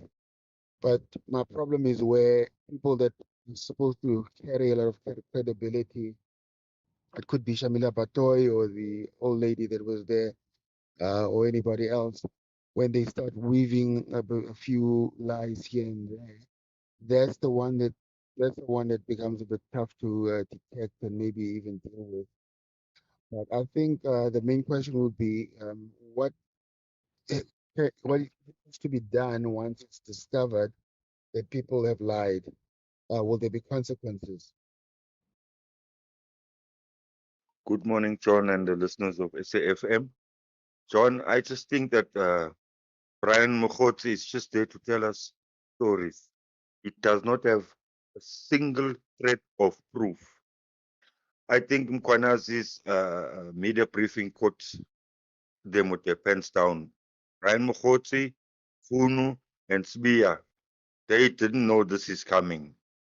They're so confused. They don't know what they're talking about, really. And I don't think they taking this issue serious because this is very, very serious allegations, which they in turn cannot prove are false. Thanks. Robert from Mutu, KZN. Hi, good morning, John. John, this Brian Mukhosi character, you know, that guy is a pathological liar, really. Little did he know that lies has short legs. I mean, that guy is a professional liar. I think the next person that we need to call after Brian Mukhosi is either his parents, if they're still alive, to come and tell us how was Brian growing up. If they are not no longer with us, we need to call a teacher or someone who knows Brian from childhood. Brian, he's a liar that convinced himself. He even believed in his lies. And yo, no, it's the first time I see people or come across people like this chap. Really, wow. He doesn't cease to amaze me. That guy, yo, Bob, Cape Town. We'll take more voice notes and calls later on. You with SAFM. Thanks very much for that. As always, phone lines open 086 000 2032. And our WhatsApp number, if you want to send a voice note, 0614 104 107. Jon Gericke on SAFM. It's 7:45. Let's talk about what's happening in education. It is a big worry at the moment. A growing number of statutory rape and sexual misconduct cases happening in schools. New stats released by the Department of Education, the Labor Relations Council, says that there are 176 teachers found guilty of sexual misconduct involving pupils from the year 2021 to 2026. Hoping to get a conversation with Hendrik Makaneta in a moment, the founder of the Foundation for the Education and Social Justice Africa. It's a big worry, and we're going to have that conversation. I think we're going to go to Zig first. Is it Zig in Randburg? What do you have to say, Zig? Yes, I want all these lying criminals who have corrupted everything in the country and most terrible things, and they are now casting smoke and mirrors against everything that's decent in the country as well, and lying through the teeth, which everybody knows. But we have one emerged hero, a real heroine called Lieutenant Colonel Tepa of the Ekurhuleni. Now, I know that's the dirty name, that's the Tembisa Hospital resident is there. He was an honest hero who faced threats of being assassinated like Bita Diokaran, and he survived those threats in contempt of books, kidnapped her twice and wanted to burn her. It did not. A new job as head of OR Tambo, so that the Tambo police, so that they could carry on raping and pillaging Huleni. All right, Zeke, thank you very much. Let's go to Robert in Polokwane. What do you have to say, Rob? How are you there? Lekker, thanks. Go ahead. Thank you, John.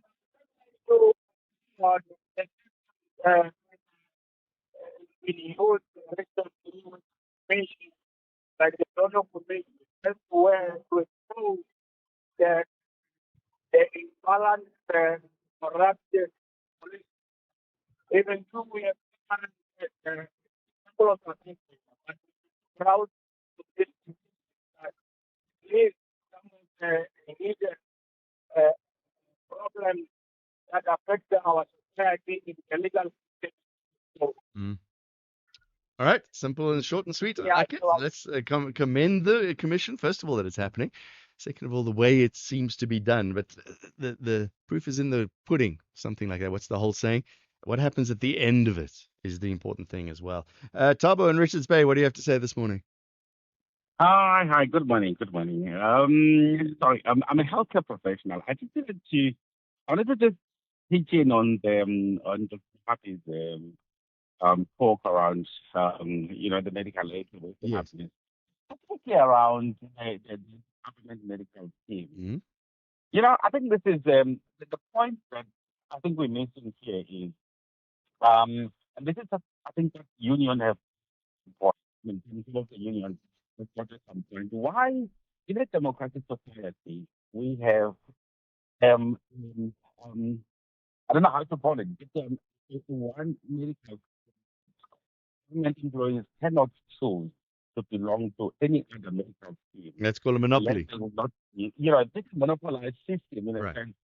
Hence, this is why in some cases, you remember trade where it comes military ratio was in question at some point and had to talk to the subsequently, you know, what we see in the ground, especially in rural areas and how it's it's like, you know, Tommy is, will paint like empathy.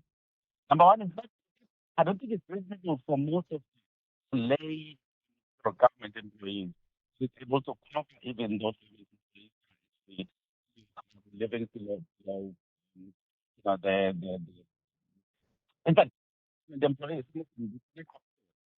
Yes. So that kind of profit that's been created in the same government medical scheme that, you have people on chronic treatment who have been displaced. It's just one big medical scheme that handles the number of members. We have, I think we had patients that were on average that went to the up or that were not in treatment. And the service is the whole thing. Okay. And We need to move on, Tabo, but we get your point. All right. A monopoly and just not a great medical aid, according to a medical practitioner. Nkululeko in Postmasburg, what do you have to say? Yes, I think we have stand from now on. There are people like this that are operating like normal OT Mm. in the country, and they are great for China. Work. All right. That's short and sweet. Yeah, Nkululeko, thank you very much. There's people like working with political parties, he says. Let's see if we can move on to Abongile quickly. Abongile, we got to go to traffic. What do you have to say? So, man, I want to know, like for Jam, let's say if you want to take an unpaid leave, and then for your mental health maybe, Mm. and then now they expect to terminate medical aid. So how's that possible? Whereas if the person is waiting for a medical procedure, supposed to do, Right. you know? Yeah. So they saying that I can't do my medical procedure because I took unpaid leave. Isn't the person allowed to make their own choices and maybe freeze, uh, the medical aid? Yeah.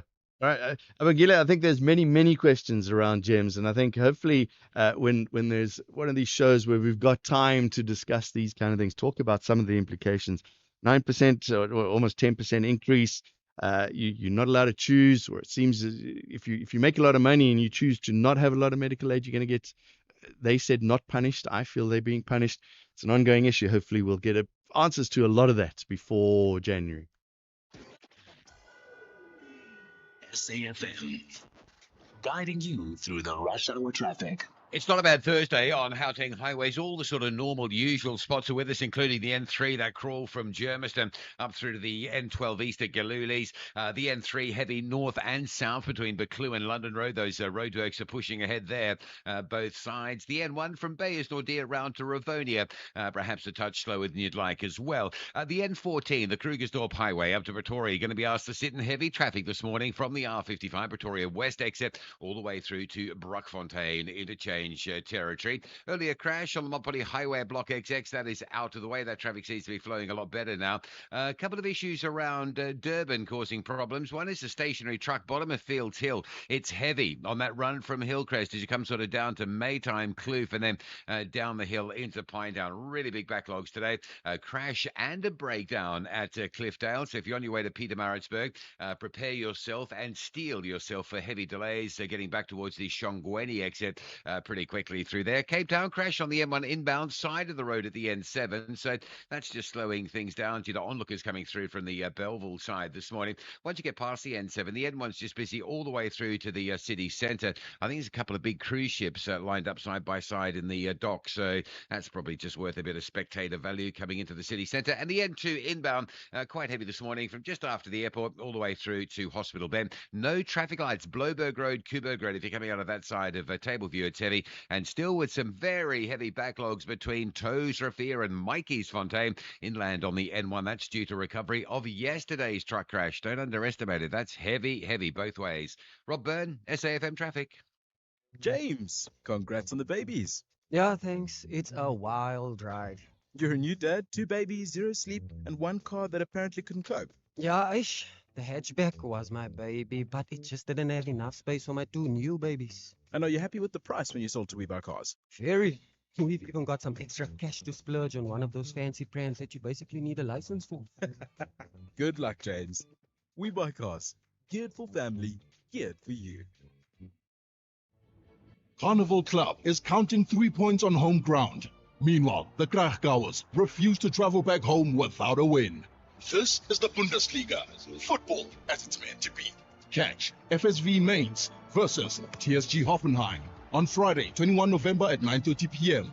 live on SABC Sport on DTT Channel 4 and SABC Plus. Proudly brought to you by SABC Sport.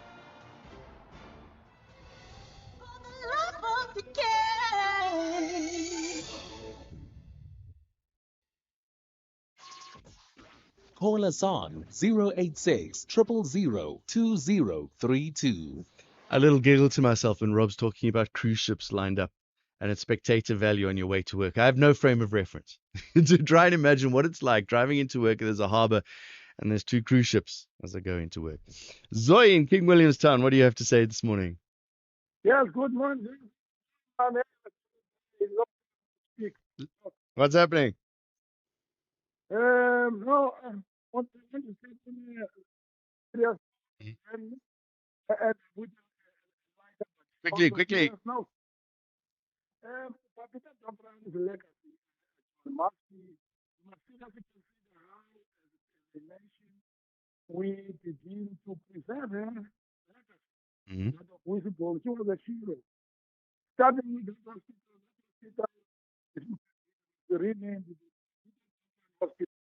That has got a meaning more than what always the Bible. Never knew what where I was. So this is a document good to honor. No, it's not a bad call. It would wash away some of the stink that is currently on the current name of the hospital. Yeah, and then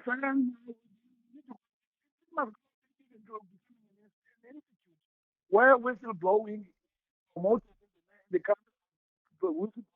And lastly, like no interest by the university. And what Muinegate, what is it doing? It's trouble. Yes, now I want her in his speech to say, right, they want South Africa, I'm Geraldine and in South Africa, we are a nation In Muleke. Thank you, Lieutenant General. I'm talking to Dr. Geraldine Fraser Moleketi at 8:10. So in about 10 or so minutes from now, she will be my guest as we look forward to the 3rd annual SAFM public lecture. Looking forward to that conversation. Matamelo is in my king. Matamelo, what do you have to say? Good morning, John and the listeners. I'm referring back to a show from 2 weeks ago Yes. when it was brought up that there were protests in this school about sexual harassment Yes. and other forms of abuse. So as you were guest today talking about this schools, I would like you maybe to link this up also with disability schools and maybe provide feedback or follow up on what has come out of the investigation of this matter. We were supposed to be talking to our expert right now. Unfortunately, not answering the phone, and that was definitely going to be one of the parts of the conversation. But I'm just going to make a note now. So specifically from this deaf school that you wanted some sort of feedback. Yes, but in general, you know, if you say 176 cases of teachers who have been found using learners, there are as many or more who have never been reported. And in the disability sector in schools for children with disabilities, particularly vulnerable to abuse, especially if they have communication challenges and would not be believed. The representatives of the department actually use the word of instigation, and that's a bit case which also to us take up, because this is what is happening when learners find the courage to report, they are often not believed, or they just disregarded, and the system protects the system and people miss it. All right. So Well, it's unfortunately. especially in disability matters. Yeah.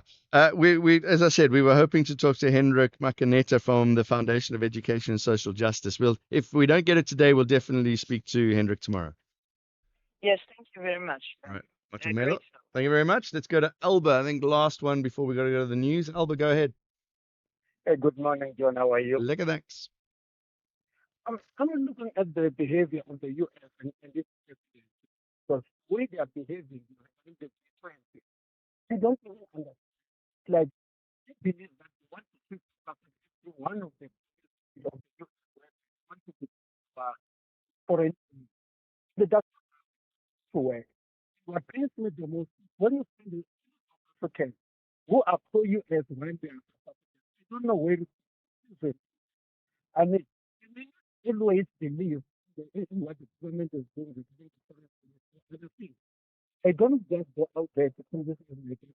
Most especially when it's regarding the now important when again the foreign go with what the US government is doing.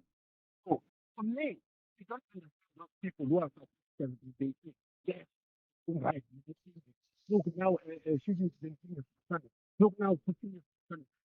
I mean, I'm not suffering. No one, everywhere I go, there will be the South Africa. So it's not South Africa. Don't say. I'm going to single out and say, I don't believe these people. Yeah. Because All right. Albert, thank you very much. Albert, I need to move on, Albert, but I need to go. Albert, thank you very much for the call. Doesn't believe in what the US is doing. What do you make of that? 086 2032. Coming up after the news, we're going to talk to Dr. Geraldine Fraser-Moleketi, ahead of the 3rd annual SAFM public lecture. Looking forward to that. Later on, farmers and agricultural leaders have convened in Stellenbosch, or had convened in Stellenbosch, ahead of the G20 Farmers Dialogue, which they will then present to the G20 Heads of State Summit in Johannesburg this weekend. And later on, the Deputy Minister of Water and Sanitation is having an awareness campaign. It's a 2-day sanitation month campaign. World Toilet Day is on the 19th and 20th of November. Looking forward to that conversation. Right now, it's 1 minute past 8. Outsurance is in the business of saving you money on your car insurance premium. If they can't, ask for 500 Rand. SMS out to 30754. That's out to 30754.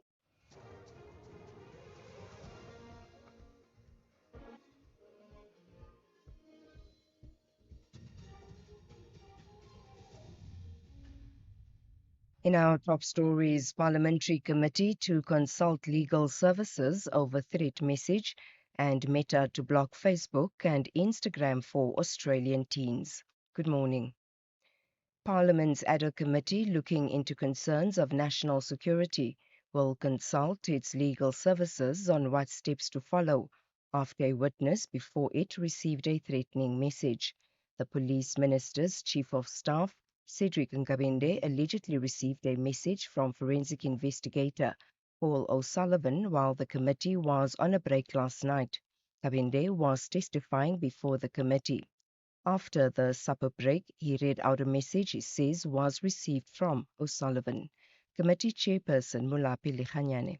For now, what we should do is for the legal authorities of Parliament, Mr. Nkabinde, to work with you and find a way how they can help you in the circumstances. And then the committee will come and have a discussion on that matter and see how your rights as a citizen of this country are guaranteed.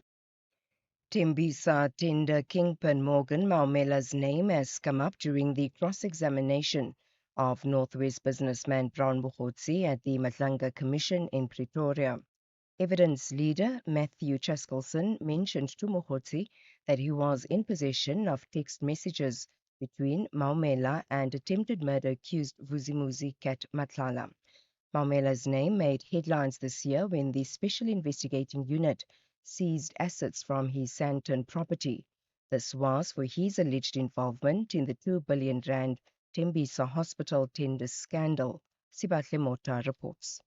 Advocate Shackleson put it to Mokhotsi that messages between Matlala and Maumela suggest that Maumela was interested in the 360 million rand SAPS tender. This is the same tender that Mokhotsi claimed he was investigating. But Mokhotsi told Shackleson that he had no knowledge of the information put to him. Mokhotsi will continue under cross-examination this morning, where the evidence that he has presented will be tested. His relationship with Deputy National Police Commissioner General Shadrack Sibia and Police Minister Senzo Mchunu will be probed. National Director of Public Prosecutions Shamila Batoy will this morning continue to testify before the Nkabinde inquiry in Pretoria. Yesterday, she emphasized that public interest should be taken into consideration when prosecutors take decisions on matters that should be brought before the courts. The inquiry is probing the fitness of suspended South Gauteng Director of Public Prosecutions, Advocate Andrew Chauke, to hold office. Batoy dismissed accusations by Chauke's legal representative that he is being punished for applying his discretion on a lawful matter that was brought before him.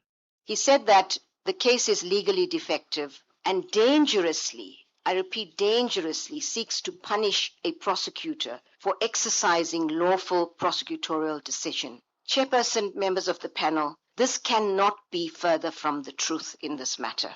This is about prosecutions that the testimony will reveal were it appears politically motivated with, I want to say, no evidence. I think carefully about it because I do think there was no evidence to support one of the charges, or perhaps at the lowest level, if anything. The DA in Gauteng has called on Premier Panyaza Lesufi to blacklist service providers implicated in the Tembisa Hospital looting scandal. The party intends to picket outside the Premier's office today to demand accountability and the return of more than 2 billion rand stolen from the hospital. DA Gauteng Shadow Health MEC Dr. Jack Bloom says he will hand over a memorandum with all the party's demands. Some of these companies are still getting contracts and they should be blacklisted. They should speed up the process of blacklisting by National Treasury. But even if they're not blacklisted by Treasury, they should all be put on a watch list. That's the easiest way to handle this in the immediate term. And if any of these companies apply for a contract, they obviously, scrutinize it very carefully and deny it. And finally, technology firm Meta says it's shutting down Australian teenagers' accounts ahead of the country's social media ban for under 16s. Teenagers aged between 13 and 15 have been notified that their accounts will be shut down ahead of the ban. The BBC's Katie Watson has the details. From Thursday, Meta says it will begin notifying children under 16 that access to Instagram, Facebook and Threads will be blocked from December the 4th and that they won't be able to create new accounts either. The ban, which comes into force 6 days later, will also affect platforms including TikTok, YouTube, X and Reddit. Meta said in a statement that while it agreed with the government that online spaces needed to be safe and age appropriate, it didn't believe a ban cutting teens off from their friends was the answer. Recapping the top story, Parliament's ad hoc committee looking into concerns of national security will consult its legal services on what steps to follow after a witness before it received a threatening message. For SAFM News, I am Anne Musa. Outsurance will go out of their way to try and save you money on your car insurance. If they can't, ask for 500 Rand. SMS out to 30754. That's out to 30754. Looking for big savings this Black Friday? Well, Outsurance has got the deal. Get a quote, and if you can't beat your current car insurance premium, ask them for 500 Rand cash. Make that 1,500 Rand if you've been claim free and with the same insurer for 3 years. You get monthly premium savings or at least 500 Rand cash. Get more out. SMS out to 30754. That's out to 30754. Licensed insurer and FSP. T's, C's, and information online. It's a very good morning to you. In your SFM sports headlines, rugby, Rassie Erasmus set to load the big guns as the Springboks chase their first win in Dublin since 2012. And in cricket, the Proteas turn to Lungi Ngidi after Kagiso Rabada is ruled out ahead of the crucial second test in India. All the details just before 8:30. SAFM, guiding you through the rush hour traffic. A very good morning. Very heavy traffic on the N14, the Krugersdorp Highway towards Pretoria. If you don't fancy it, exit at the R55 Pretoria West exit. If you go past that towards Brockfontein Interchange, you will be stuck in a big backlog. Joburg N1 Randburg through to Beclue, easing up pretty quickly. There's a crash recovery happening just after Rivonia earlier this morning, but that's all out of the way now. N3 jam-packed solidly both ways, north to Beclue, south to London Road, into the roadworks. Quite a bit going on around the Durban area. If you're on your way to Pietermaritzburg, a crash and a breakdown up at Cliffdale, very heavy from just after Shongweni. Yeah, it's one of those mornings. Slow go to Pietermaritzburg. Broken down truck, bottom of Fields Hill. If you're driving from Hillcrest down to Pinetown, that's heavy. You'll pick up delays there around about Maytime, Gillets. The N2 coming south into Spaghetti Junction. All of a sudden, that's quite busy as well. Just outside Cape Town, Toes Rafia, Mikey's Fontaine, still very busy around recovery of yesterday's truck crash. Probably still a good idea to avoid travel north of Toes Rafia just for the next while, because that traffic really is severe. Cape Town, the N7 north from Langa through Goodwood's heavy, and the N1 inbound from Belleville slow all the way through to the city centre. With your traffic update, I'm Rob Byrne.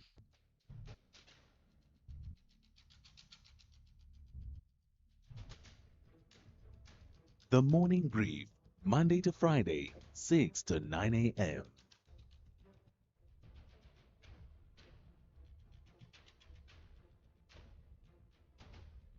The Morning Brief, Monday to Friday, 6 to 9 a.m. As you've been hearing, South Africa preparing for G20. There's been a host of summits leading up to the Leaders Summits, which is coming up this weekend. Jet fighter plane flying over Johannesburg today. I've heard stories that private airplanes can't fly over certain areas now already, as they're shutting down the airspace, they're shutting down the roads, as you heard.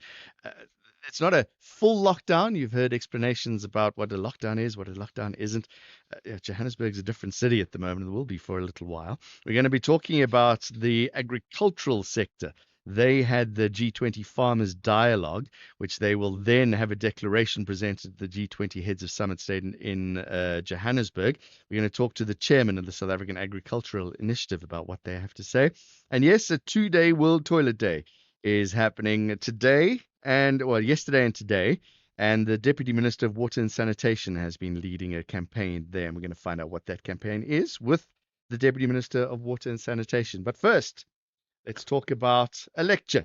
The third annual lecture, annual SAFM public lecture, is going to be held by the Chancellor of the Nelson Mandela University, Dr. Geraldine Fraser-Moleketi, who joins us now. Doc, thank you very much for joining us. We've been looking forward to this for a long time now. The theme, confronting inequality, corruption, and unemployment, rebuilding South Africa's social contract and inclusive and sustainable growth. Explain that to us. Well, you can see it's not an easy issue. And mind you, the theme came from SAF, from you guys, indicating that this is an issue to discuss. It is a very important issue for South Africa. We know that in terms of data points, South Africa is seen as the most equal society according to the projected Gini coefficient. And you see that reflected through employment. You see it reflected through poverty in South Africa, in society, and so on. And what one will be looking at is the triangulation between inequality, corruption, and unemployment, but with a big focus on the need to rebuild South Africa's social contract. We know that the first social contract was our first democratic election, in particular, and around the drafting of the Constitution, the South African Constitution that was adopted in 1996. Now, it clearly points to a reality right now that we see that social contract as having gone adrift. And I'm going to try and reflect on a couple of issues around. So let me just recapture.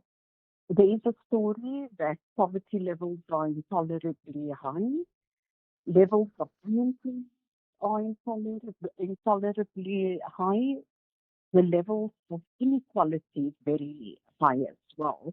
And as I indicated earlier, that we have the highest levels of income inequality with a Gini coefficient of around 0.67%. And we need to turn that around. The clear message is, as a country, we need a transformative and sustained socioeconomic policy and program. And I think the issue that I want to look at and will be touching on is what should we have as a cause to action? Because cost is monumental, it requires more policy, it requires a new way of engaging with each other as a nation. And so the dialogue, where we shouldn't talk past. Thank you. We know that SAFM is well listened to, and that's the point, right? It's power brokers that are listening to that. So, what do you hope these power brokers will get from your lecture?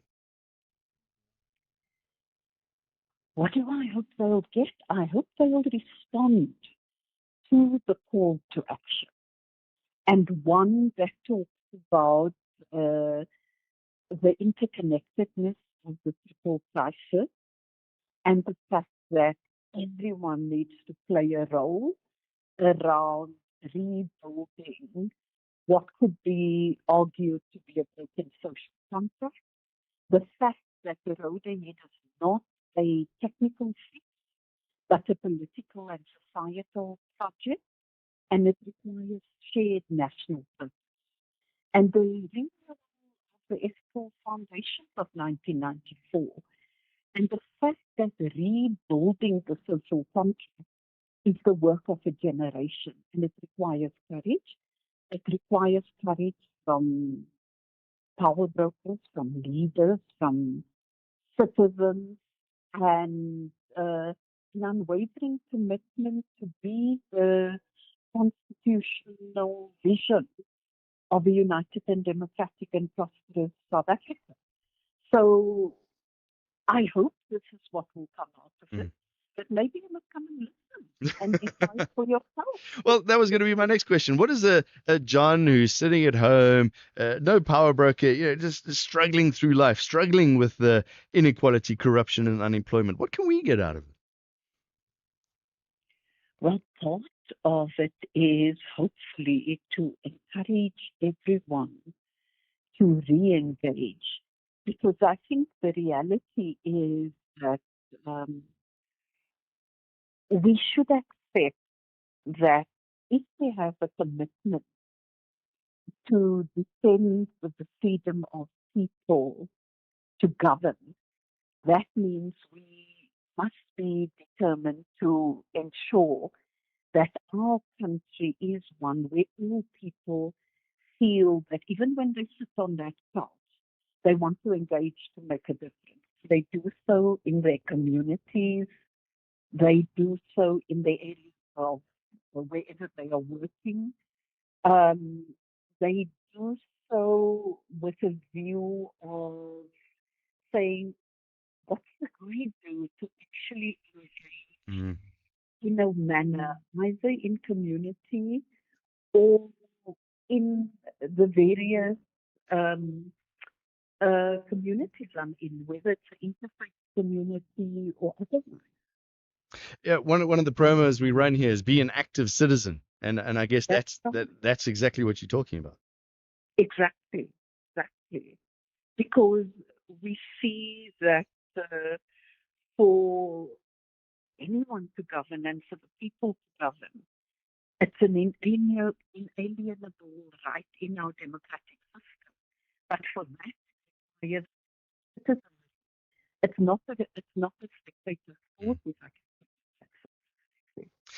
Doc, do you enjoy doing these kind of lectures? And is it challenging for you to find new ideas and to stand up and have these calls to action? But I don't know, want to call it enjoyment. I think let's see it as a commitment, having been activist for most of my life, Yeah. And actually saying that we need to build a future for those who are still to be born. And if we get things wrong, and at the moment it seems to be going awry, if we get it so badly wrong, then I think we've got to account in more ways than one. And at a point in my earlier life, we were ready to challenge in quite robust ways. And right now we're saying, let's just be active citizens and let's build a new social compact, but drawing from the Constitution.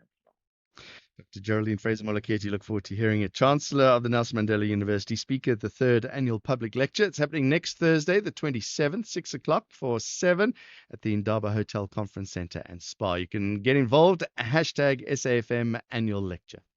If you think you cannot afford a lawyer, think again. Clientele Legal has made professional legal services affordable. You receive up to 745,000 rand worth of legal services per year. Our range of plans include cover for you, your spouse, children, and extended family. Plans include cover for civil, criminal, and labor-related matters. Whether it's protection orders, gender-based violence, uncontested divorce, or poor service, your Clientele Legal lawyer will be there to assist you. Our services are convenient. Simply pick up the phone and call your lawyer or send us an email and we'll get back to you. All plans include a bail benefit of up to 5,000 Rand and we'll go to the police station and pay it for you. Plus, Clientele Legal offers you 24-hour telephonic legal advice. SMS SAFM to 32195. That's SAFM to 32195. Clientele General is an authorized FSP and licensed non-life insurer. T's and C's online. Standard rates apply.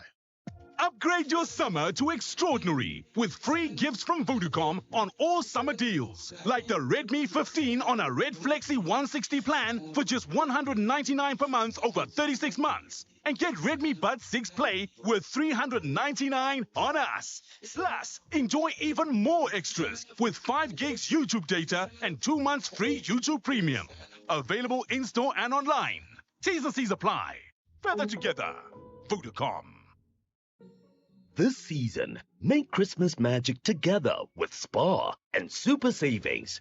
Like 145-gram Doritos Corn Chips, buy any 2 for 37 Rand, plus 100 megs free data on Spar Mobile. Or Cadbury Crunchy, Lunch Bar, PS, Astros or 5-star. Buy any 2 for 22 Rand, plus 50 megs free data on Spar Mobile. Price is valid from 10 to 23 November 2025, while stocks last. T's and C's apply. South Africa is taking its place on the world stage at the B20 and G20 Summits 2025. Telkom is proud to stand with the nation building a digital future that reaches every community. Through reliable fiber, mobile and cloud networks, we're connecting families, small businesses and young people to new opportunities.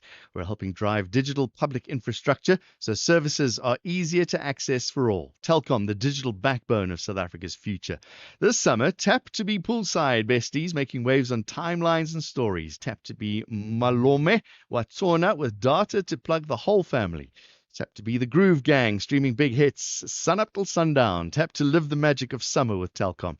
Simply get a Telkom SIM, recharge with 20 Rand or more, or sign up or upgrade to a Telkom contract and tap to win your share of 350 million Rand in exciting prizes like petrol vouchers, data, takeaway vouchers, airtime, travel vouchers, and much more.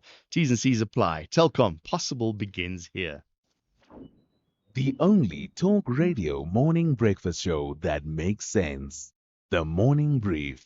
Farmers and agricultural leaders from across the world are in Stellenbosch for the G20 Farmers Dialogue that's hosted by the South African Agricultural Initiative. They will then put together a brief which they will send to the G20 Heads of State Summit in Johannesburg. Dr. Theo de Jager is the chairman of the Southern African Agricultural Initiative. Three big topics that you've got, Doctor. In a nutshell, what are you preparing for the leaders? Good morning. It's a privilege to talk to you and your listeners again.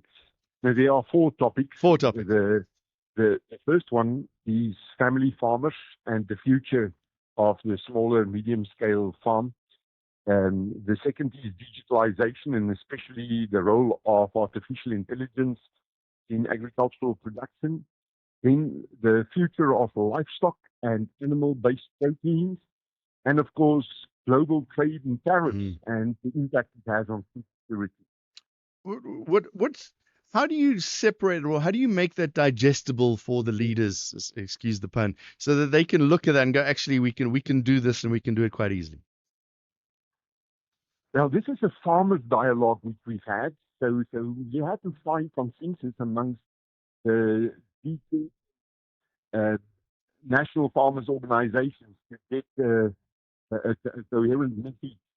And basically, it's all about making sure that the farmer's voice is heard, that they do not talk about us without talking to us. This very often happens multilateral things. It happened again top 30 meeting. And we basically say, when we talk about global policy, remember, this is the reality on grassroots level where the implement hits the soil. We fear that in the discussion, they might overlook the profitability and the sustainability of farming enterprises or the implications of high technology and actually in terms of the wood in Africa, Southeast Asia, Latin America, the smaller farmers might be left behind. It's important that the G20 is being held on African soil for the first time. Has that had the power to influence the decision makers to say, well, we need African solutions for African problems? Not yet. We could not really get the ears of our policymakers in the run-up to the G20. For example, some of the worst regulations on meat analogs, false meat, whether it is insect-based, plant-based, or grown, has come from here. In our farmers' deliberations, the regulations which were published here in South Africa was very much under pressure from the Italians, from the Americans. The USA farmers took part in the farmers' dialogue. Just to wrap it up, rural resilience is a big word. Small towns are dying. Big corporations are buying out family-owned farms. What is the plan there? This is really an existential threat to agriculture as we know it. All over the world, bigger farmers are growing bigger and bigger. Farmers are dropping out of the and it's like playing Monopoly. Where will it end? And while for at least 11,000 years, our food system was based on family farming. It is still so today, but we see the red light flickering. And we said in these farmers' dialogues that we need to come up with a global strategy to ensure that in the future for your small and medium scale family farmer going into the future, and especially given the impact of high technology, digitalization, and AI in farming. Right, we have to leave it there. Good luck, and hopefully the G20 heads of state will take that declaration and do something with it. Dr. Theo Diach is chairman of the Southern Africa Agricultural Initiative. This is SAFM Sport with Zai Khan. Zai, bomb squads and guns. What's happening with Springbok Zai? Yeah, you know he's not talking about pistols when Erasmus pulls the big guns, man. It's getting real. It feels like this is I don't know, the Box Avengers team, and it's the tried and tested Springbok side that Rassie Erasmus is expected to stick with. South Africa looking to finally break their 13-year losing streak in Dublin with Franco Mostert clear to play and young Sasha Feinberg and Ngomezulu set to keep the number 10 jersey. The Boks are edging towards the same core that beat France with 14 men. Now, Saturday's showdown at the Aviva is a major marker in the build-up to the 2027 World Cup. In the meantime, the Springboks will run out in their iconic green and gold when having Ireland, they'll be switching to white. It's a return to tradition after earlier November tests followed World Rugby's colour-blind friendly kit guidelines as host Ireland make the change this time around. Meanwhile, the England coach Steve Borthwick has made 6 changes for Sunday's test against Argentina. Elliot Daly returns from injury. Henry Slade starts at outside centre and Asher Apoko comes in at prop. Daly slots in on the left wing for his first appearance since breaking his arm in July. Soccer now, Bafana and Mamelodi Sundowns midfield powerhouse and one of the key players in the revival of the senior men's national team under coach Hugo Broos, Teboho Mokoena, shares the emotion that fills his mother's heart. Mokoena becomes the latest Bafana player to celebrate a 50th international cap. There's been ups and downs, but I'm very excited that I've been consistent and everyone who's been in my circle has been very supportive. My teammates, my friends, my family, like they made it so easy for me where I am right now. So I big ups to them, always being there for me. I know it was not easy, but yeah, they've been there for me. And yeah, so In the meantime, some cricket news. The Proteas have sent an SOS for fast bowler Lungi Ngidi as Kagiso Rabada battles a rib injury ahead of Saturday's second test in Guwahati. Ngidi joined the squad after the Kolkata test wrapped early, but Rabada will still travel as the team hopes he's fit in time. Coach Shukri Conrad says selection will depend on conditions at the unfamiliar Guwahati venue, with options ranging from extra seam to a third spinner.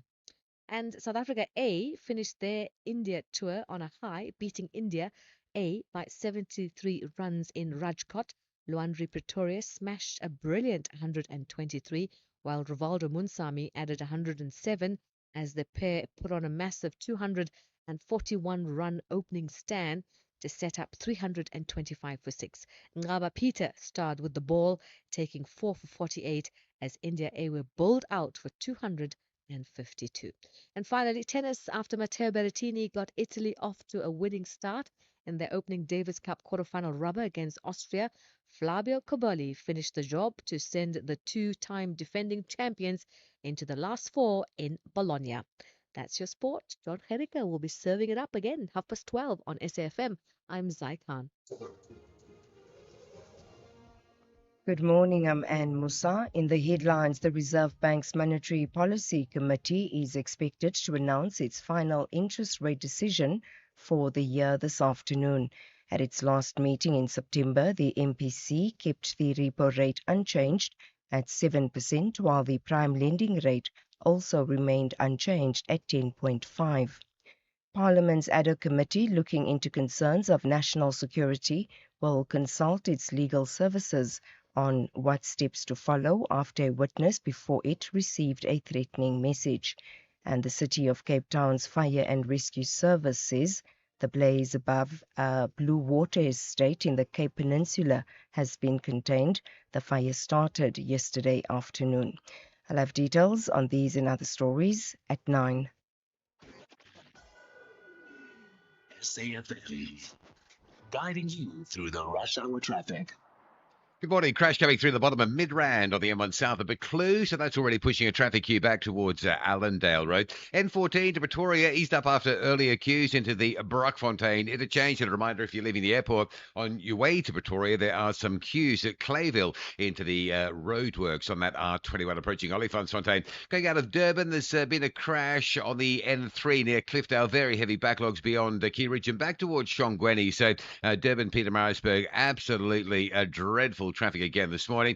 Crash at Spaghetti Junction on the N2 North. That traffic heading up from the M7 remains heavy for this time of morning. And a breakdown on the southbound at Spaghetti Junction as well. And then Cape Town, N1 into town from N1 City towards the city centre. That's fairly busy. N2 from Langa through to Hospital Bend is slow. And the M5 queuing this morning from Kenilworth up to join that N2 for a turn into Hospital Bend. With your traffic updates, I'm Rob Byrne.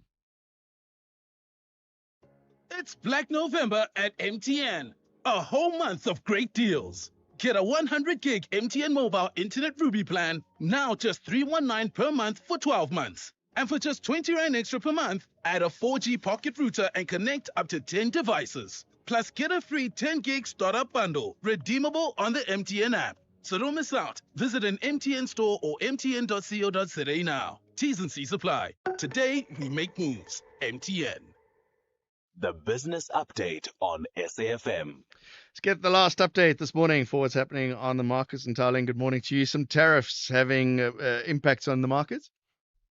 On RFG in particular, so the producer, local food producer, which is known for brands like Bull, brand Beef, as well as the Rose Jam, says that US tariffs are really hitting it hard with duties on canned peaches now at levels that make South African exports almost impossible to price competitively.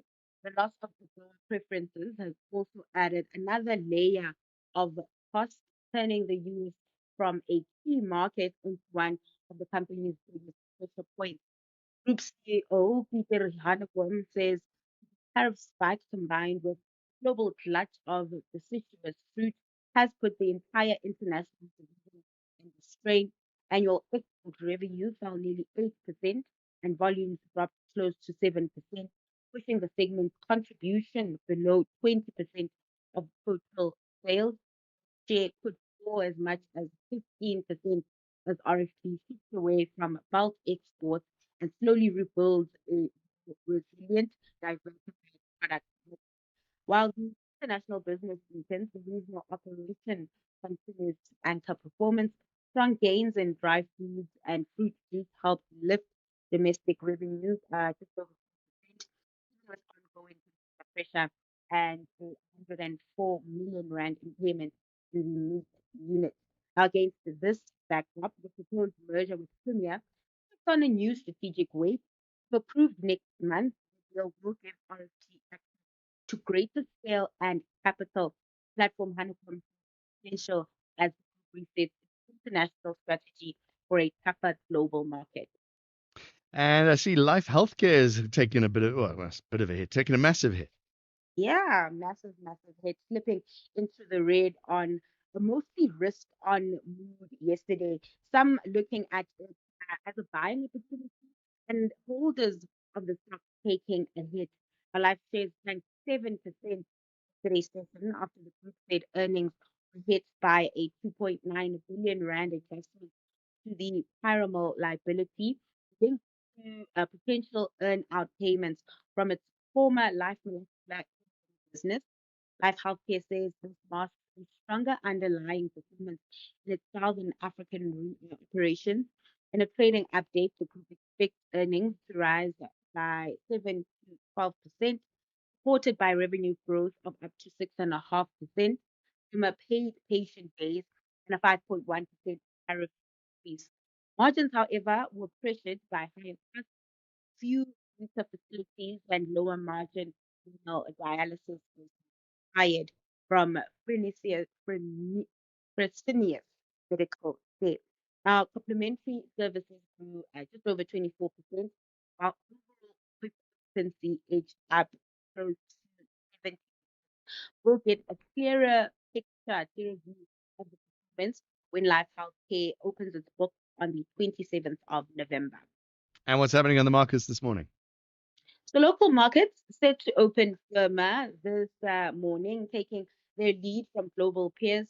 The focus now turns to the SARB's final interest rate decision of the year. Economists split between a cut and a hold. Ahead of that call, the rand is softer this hour at 17.20 to the dollar, while oil is steady just below $64 a barrel. In the US, futures are in the green after Nvidia posted stronger than expected results after the bell, and the Fed minutes with policymakers remain cautious but open to somewhat easing, trending lower. Across Asia, stocks in fact close higher, helped by a rebound in tech. All right, and Colin Lachella, thank you very much. Chat again tomorrow morning. 5 teams, one epic journey. No flights, no smartphones, just grit, maps, and pure determination. Race Across the World Season 3 is back, and the stakes have never been higher. From bustling cities to remote villages, who will conquer the chaos and cross the finish line first? Thursdays at 6 p.m. only on S3. Yes. South Africa is taking its place on the world stage at the B20 and G20 summits 2025. Telkom is proud to stand with the nation, building a digital future that reaches every community through reliable fiber, mobile, and cloud networks. We're connecting families, small businesses, and young people to new opportunities. We're helping drive digital public infrastructure so services are easier to access for all. Telkom, the digital backbone of South Africa's future. This summer, tap to be poolside besties making waves on timelines and stories. Tap to be Malome Watsona with data to plug the whole family. Tap to be the Groove Gang streaming big hits, sun up till sundown. Tap to live the magic of summer with Telkom. Simply get a Telkom SIM, recharge with 20 Rand or more, or sign up or upgrade to a Telkom contract and tap to win with your share of 350 million Rand in exciting prizes like petrol vouchers, data, takeaway vouchers, airtime, travel vouchers, and much more. T's and C's apply. Telkom. Possible begins here. Jon Gericke on SAFM. Let's go to it's let's start again. It's World Toilet Day, 19th and 20th of November, so 2 days of World Toilet Day. And the Deputy Minister of Water and Sanitation, Selo Seatlolo, is leading that with the commemoration in Durban, a collaborative initiative undertaken by the Department of Water and Sanitation and the Water Research Commission.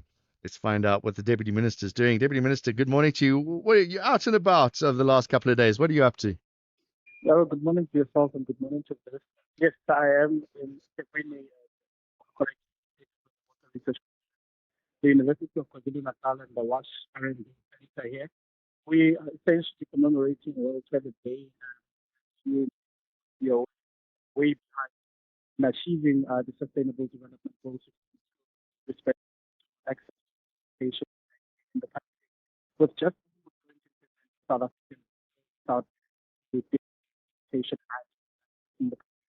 And I think we have to also be able to acknowledge the water. We won't be able to obviously provide sanitation. We need to take that can be easily deployed to rural in order to provide. How are things being? How are things going? There's massive gaps that we're seeing. Are things changing? You know, I think things remain almost sort of like stagnant, not because there isn't any innovation that is done. Water as an department of sanitation research by a number of countries as well. I think the issue is just the uptake. I think there's still this sort of stigma, as it were, to some of the sanitation innovation forward because they are not, accustomed to what we know as brick and mortar. Because of that particular, we have away from this kind of thinking and we're essentially kind of frowning upon some of these. It creates some barrier to those of have to have solutions. So I think the uptake of this organization, your water municipalities in your north, 124 So my responsibility now, given my department, we go to across the rural country to make solutions so that they can, that people do not have to open defecate, and our solutions are needed in order for us to be able to get to that. Water, we're a water scarce country, and getting water to some of the, or most of the country is a big challenge for the government. Are there solutions, toilet solutions to overcome those? Yeah, well, I mean, like I said, I've seen one yesterday here in the there is that uses very little water and actually recycles grey and water and is reused for plastic, so irrigation and so forth. All of these innovations are great. I think the biggest issue in South Africa is that particular mandate issues. How important is it to involve the communities? You're out there doing your thing now as a deputy minister, but is this an ongoing issue that get communities to stand up and make their own decision? Yeah, I will look when you pilot something like sanitation on the storage, the community is 100 be involved. Because of it's not the typical toilet that you see, it's not modifications, it's not the hole where where you flush when you move, it's quite big, quite. So it means it can flush down things like plastic, sanitary towels, soda, it may be. And it's about community civic education. And I was quite proud since the solution took quite some time. It was only an incident a few weeks ago when it and community in order for the kind of to be sustainable for education with upgrade. It's your responsibility to make sure you take care of it. It's your responsibility to make sure it's relevant to the infrastructure, any vandalism, and of course, municipality for community education. Because at the end of the day, if you not start with the community, then whatever innovation, quality, culture, special wash R&D and whatnot, it will not be able to be sustainable. The community will find out able to take ownership and care about it. I know it's World Toilet Day, but a lot happens once it's been flushed down or once it's gone through the toilet. And I don't really know how to put this delicately, but what is sludge management? We've heard issues about wastewater treatment plants across the country. What's being done there? So essentially, with these solutions that we saw, and I think it goes to the those sitting and last Friday, we're managed for flash management and the flash and particularly in terms of creating economy linear. And you're quite correct that offset that is the toilet no longer can be said that as mentioned. From a large management point of view, there is a manner in which we can in a way create economic opportunities and jobs, and also with on-site sanitation and employment, there is a need for who's treated in a manner which is job. And these are conversations that are not necessarily foreign and specific, but because we from the issue of talking about human excreta so much, is that we're not really taking an opportunity to love it. And that's what the part of the presentation, how to safely manage people sludge and sludge to fit official the economy. Then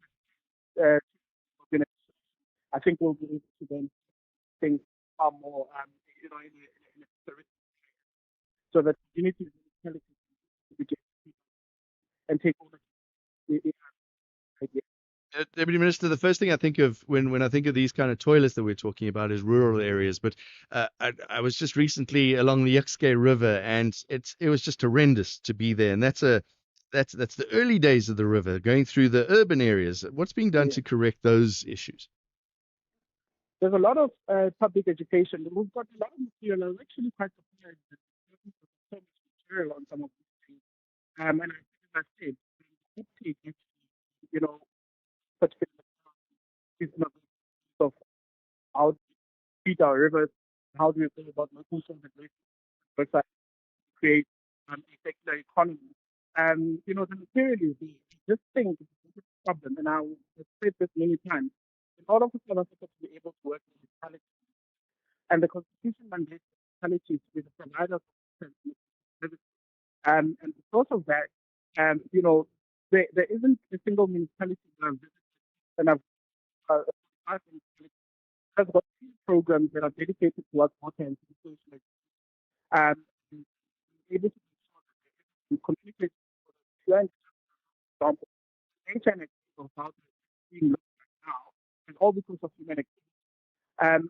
Because of that, we've not been check out because we've absolutely designed municipalities that are mandated provision of education. And that is not to be surprised because of the 144 services. The department has indicated that 105 are in a critical state and require intensive intervention. This is what we're doing now in collaboration with the Department of Government as well. We're going to leave it there. Selosia Tlolo, thank you very much. Deputy Minister of Water and Sanitation. World Toilet Day over 2 days, the 19th and 20th of November. Thank you. Streaming Skim Sum on the way to class. Catching the Premier League while waiting for your order. Jamming to Metro FM before you even get out of bed. On SABC Plus, sinayo yonke into ifunayo. Your shows, your music, your way, anytime, anywhere. Zero subscription fees. On your phone, tablet, or smart TV. Download SABC Plus on iOS or Google Play Store. Whether it is a CCMA referral, problems with a mechanic, unfair blacklisting, or an uncontested divorce, Clientele Legal offers professional legal services to all South Africans. Our plans are affordable, and you receive up to 745,000 Rand worth of legal services per year. We cover civil, criminal, and labor-related matters. Our nationwide legal teams are standing by to support you 24 hours a day. Plus, all plans include a 5,000 Rand bail benefit. Join today. SMS SAFM to 32195. That's SAFM to 32195. Clientele General is an authorized FSP and licensed non-life insurer. T's and C's online. Standard rates apply.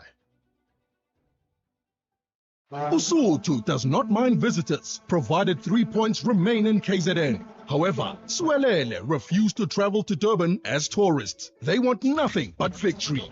This is the Betway Premiership.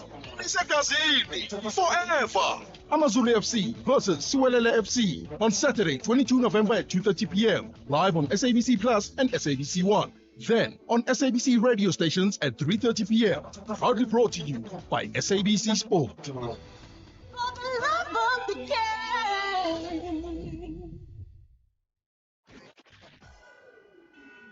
SAFM, guiding you through the rush hour traffic. Pretty easy run through Joburg at the moment. Couple of exceptions. The Bike 1 Boyson through to Empire is heavy up through the Crown and up through Braamfontein. The N3 North very bad up to Beclue into the roadwork. South pretty heavy from Limbro Park down to the London Road construction area. And the R21 heading away from the airport to Pretoria, queuing up into the roadworks up by Olifantsfontein. Apart from that, Gauteng having a pretty easy run through this Thursday. Durban, a crash, N2 running north just past Spaghetti Junction. It stays heavy from the M7, from the Bluff exit up through Spaghetti Junction towards that crash in, of course, in the roadworks as well. Earlier crash at Cliffdale's being cleared, but there's a big backlog from Shongweni heading up Key Ridge into that Cliffdale area. There is probably a truck broken down, I would think, in the roadworks. It's got that sort of hallmark rather than sort of clearing volumes. Just outside Cape Town, well, quite a bit outside Cape Town. We're talking inland, N1 between Toes Rafia and Mikey's Fontaine. Lengthy and long queue still to get past yesterday's truck crash, which was being blocking the road all evening, and still this morning we got trip times are pretty close to an hour, if not in excess of an hour, to clear that scene. Our advice from the get-go this morning has been to travel later between Close, Rafia and Mikey's Fontaine. Check it on your real times before you head that way. It really is a significant backlog. Cape Town Z1 inbound pretty heavy this morning from roundabout sort of Plattekloof Road all the way through to the city centre. It's taken a while to clear up a crash near the N7 on that N1 inbound, but that's finally out of the way. And two big roadworks holding up through Parow and Goodwood. N7 north of Voortrekker, that's heavy. And Jan van Riebeek as you're coming in off 35th Avenue.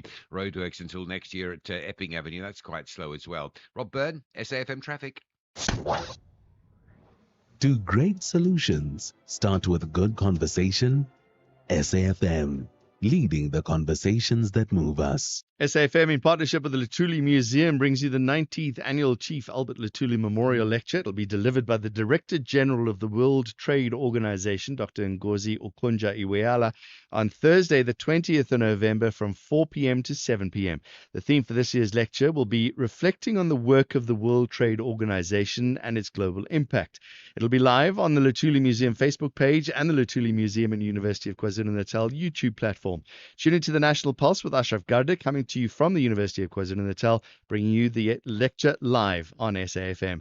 The annual Luthuli Memorial Lecture is a partnership event between the Luthuli Museum, Luthuli Foundation, Department of Sports, Arts and Culture, and the University of KwaZulu-Natal.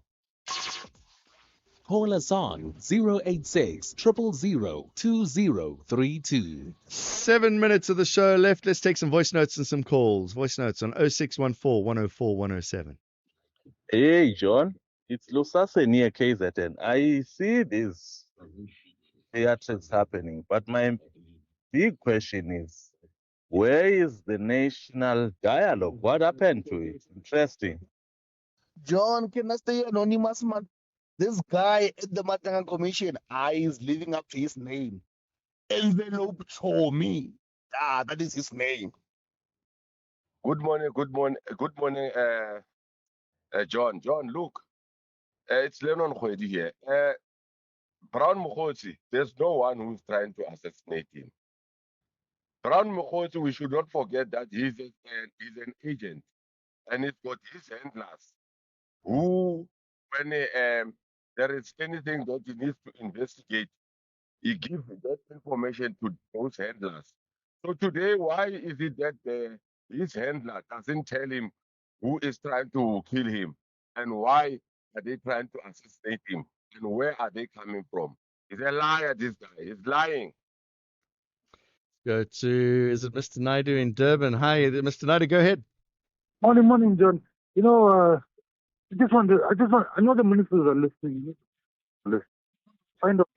There's a lot of things I don't understand. I just want to find out why start a fight with a superpower? Like they're starting a fight with the states. Ronald Lamola state. Like, I mean, these guys are not going to. And I'm begging Africa for help. So I hope somebody can clarify why pick a fight with a superpower. All right. Let's see if somebody's willing to come up. Why pick it? Are they picking a fight though?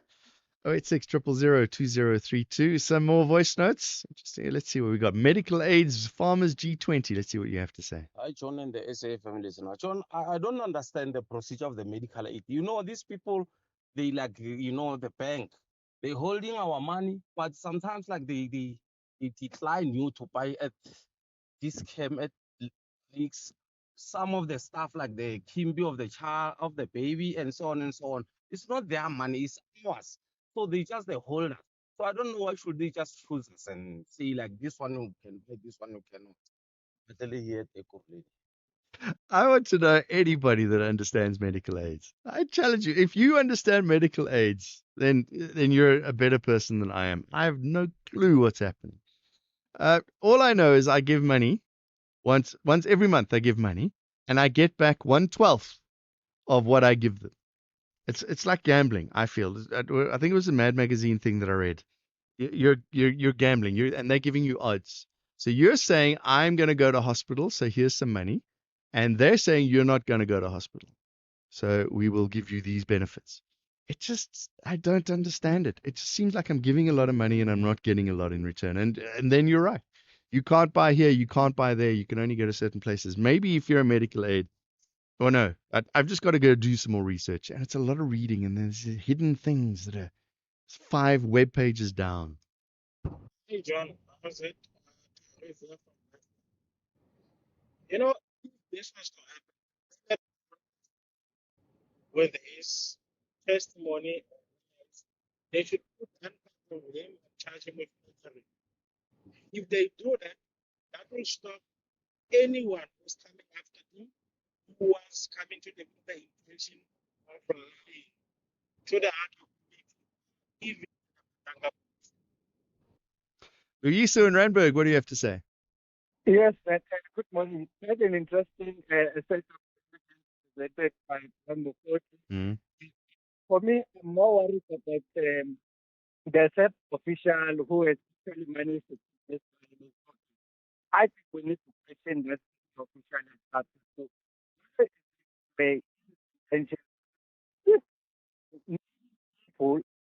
out evidence.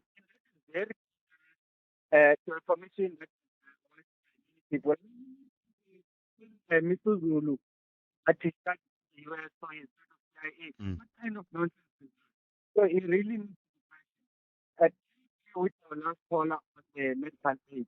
I stopped my medical aid 2 years back. I realized it's a dangerous robbery. I've never been to hospital. So when my wife went to France, we then had an additional bill of 7,000. The monthly contributions that were making the entire year, what happened to them? Nobody could. Also, the penalty are late joiner. You've not you've unemployed, now you join, they say 5 to get high. That's discrimination. Yeah, we could talk about medical aid for months. Let's fit in one more voice note before we have to go. Yes. Good morning, John. Depala here from Zanin, Limpopo. Yeah, John, I'm happy in a way. Uh, the South African farmers will be converging somewhere there in Stellenbosch, as you say, and they will have an opportunity to go present during this weekend G20. I hope they put their lay off the ground in South Africa so that Trump can see whether there's genocide of white Afrikaners or it's just exaggerating as solidarity will put and Afroforum will put it that way. I think they'll lay the ground clear and the other heads of state will be present there to witness from the horse's mouth. Thank you very much. That's the show. Thank you very much for joining me. I'll be back again for Tulas again tomorrow. Thank you very much to Mdu, Stanza, Melissa for producing the program, and Bob for pushing the buttons. I'm Jon Gericke. It's just about 9 o'clock.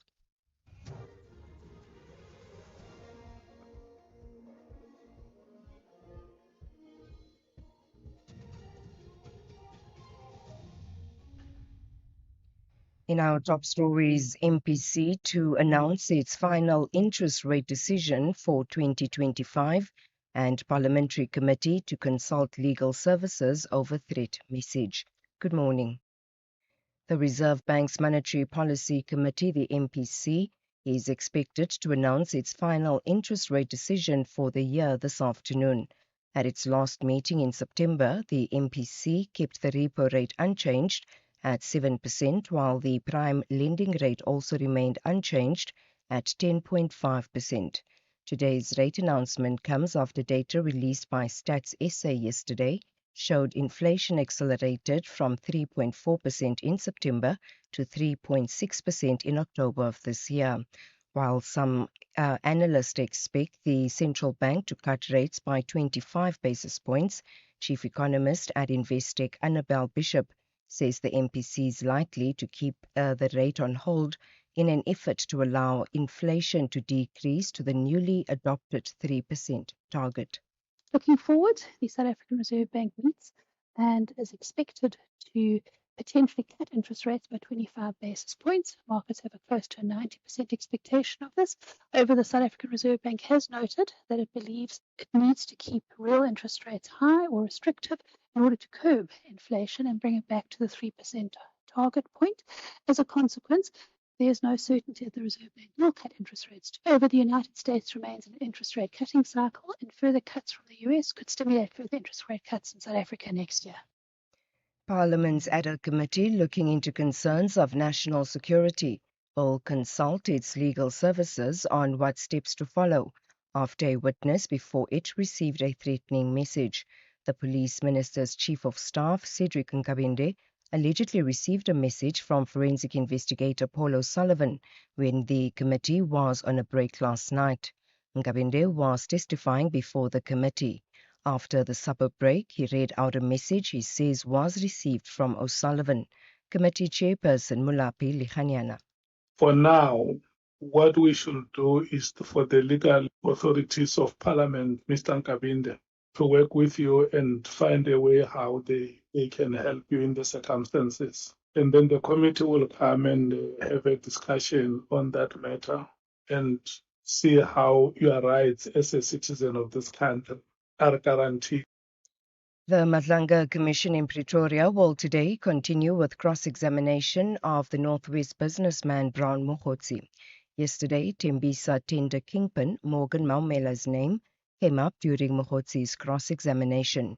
Evidence leader Matthew Cheskelson mentioned to Mokgotsi that he was in possession of text messages between Maumela and attempted murder accused Fuzimuzi Ket Matlala. Maumela's name made headlines this year when the Special Investigating Unit seized assets from his Sandton property. This was for his alleged involvement in the 2 billion rand Tembisa hospital tenders scandal. Sibahle Mota reports. Advocate Shackleson put it to Mokgotsi that messages between Matlala and Maumela suggest that Maumela was interested in the 360 million rand SAPS tender. This is the same tender that Mokgotsi claimed he was investigating. But Mokgotsi told Shackleson that he had no knowledge of the information put to him.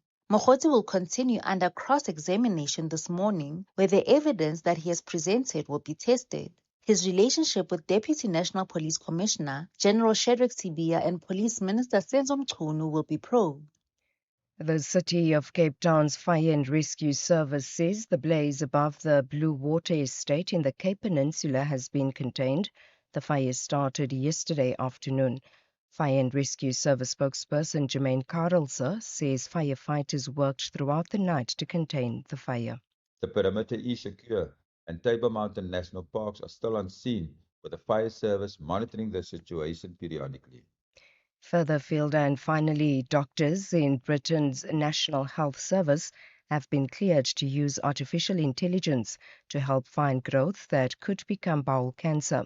It's part of a growing trend globally to harness AI to assist in medical diagnosis and treatment. The BBC's James Gallagher has more. During a colonoscopy, a tiny camera is guided through the bowel so doctors can hunt for small growths called polyps. These can become cancerous, so are normally removed during the procedure. Artificial intelligence software has been trained on thousands of images of polyps, so now it can also watch the video feed and act like a second pair of eyes looking for unusual growths. The National Institute for Health and Care Excellence, known as NICE, said there was clear evidence that AI helped to discover more polyps. Recapping the top story, the Reserve Bank's Monetary Policy Committee is expected to announce its final interest rate decision for the year this afternoon. For SAFM News, I am Anne Musa. Streaming Skim Sum on the way to class. Catching the Premier League while waiting for your order. Jamming to Metro FM before you even get out of bed. On SABC Plus, sinayo yonke into ifunayo. Your shows, your music, your way, anytime, anywhere.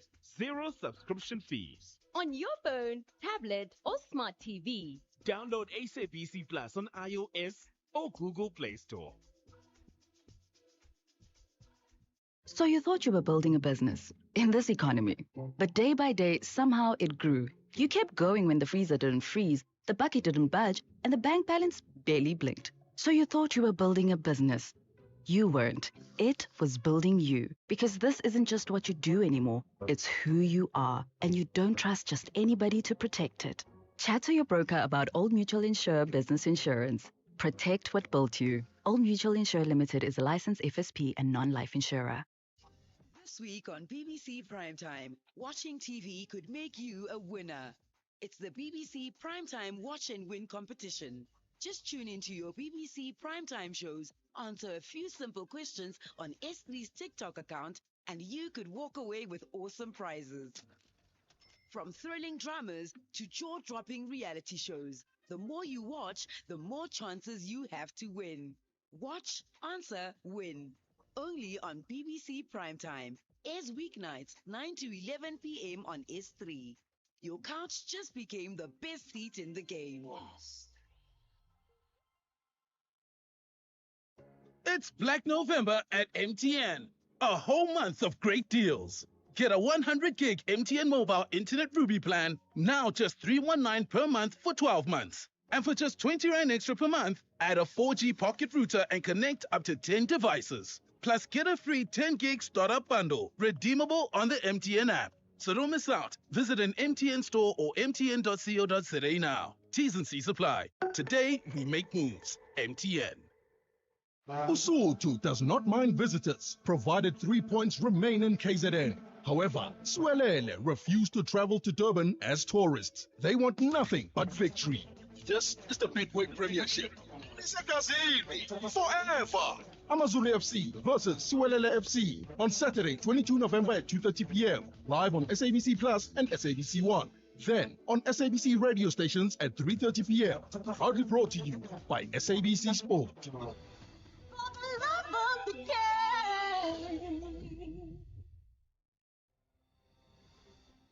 The 19th Annual Chief Albert Luthuli Memorial Lecture will be delivered by the Director General of the World Trade Organization, Dr. Ngozi Okonjo-Iweala, on Thursday, the 20th of November 2025, from 4 to 7 p.m. at the NH Yusuf Hall, Westville Campus, University of KwaZulu-Natal. The theme for this year's lecture will be Reflecting on the Work of the World Trade Organization and its Global Impact.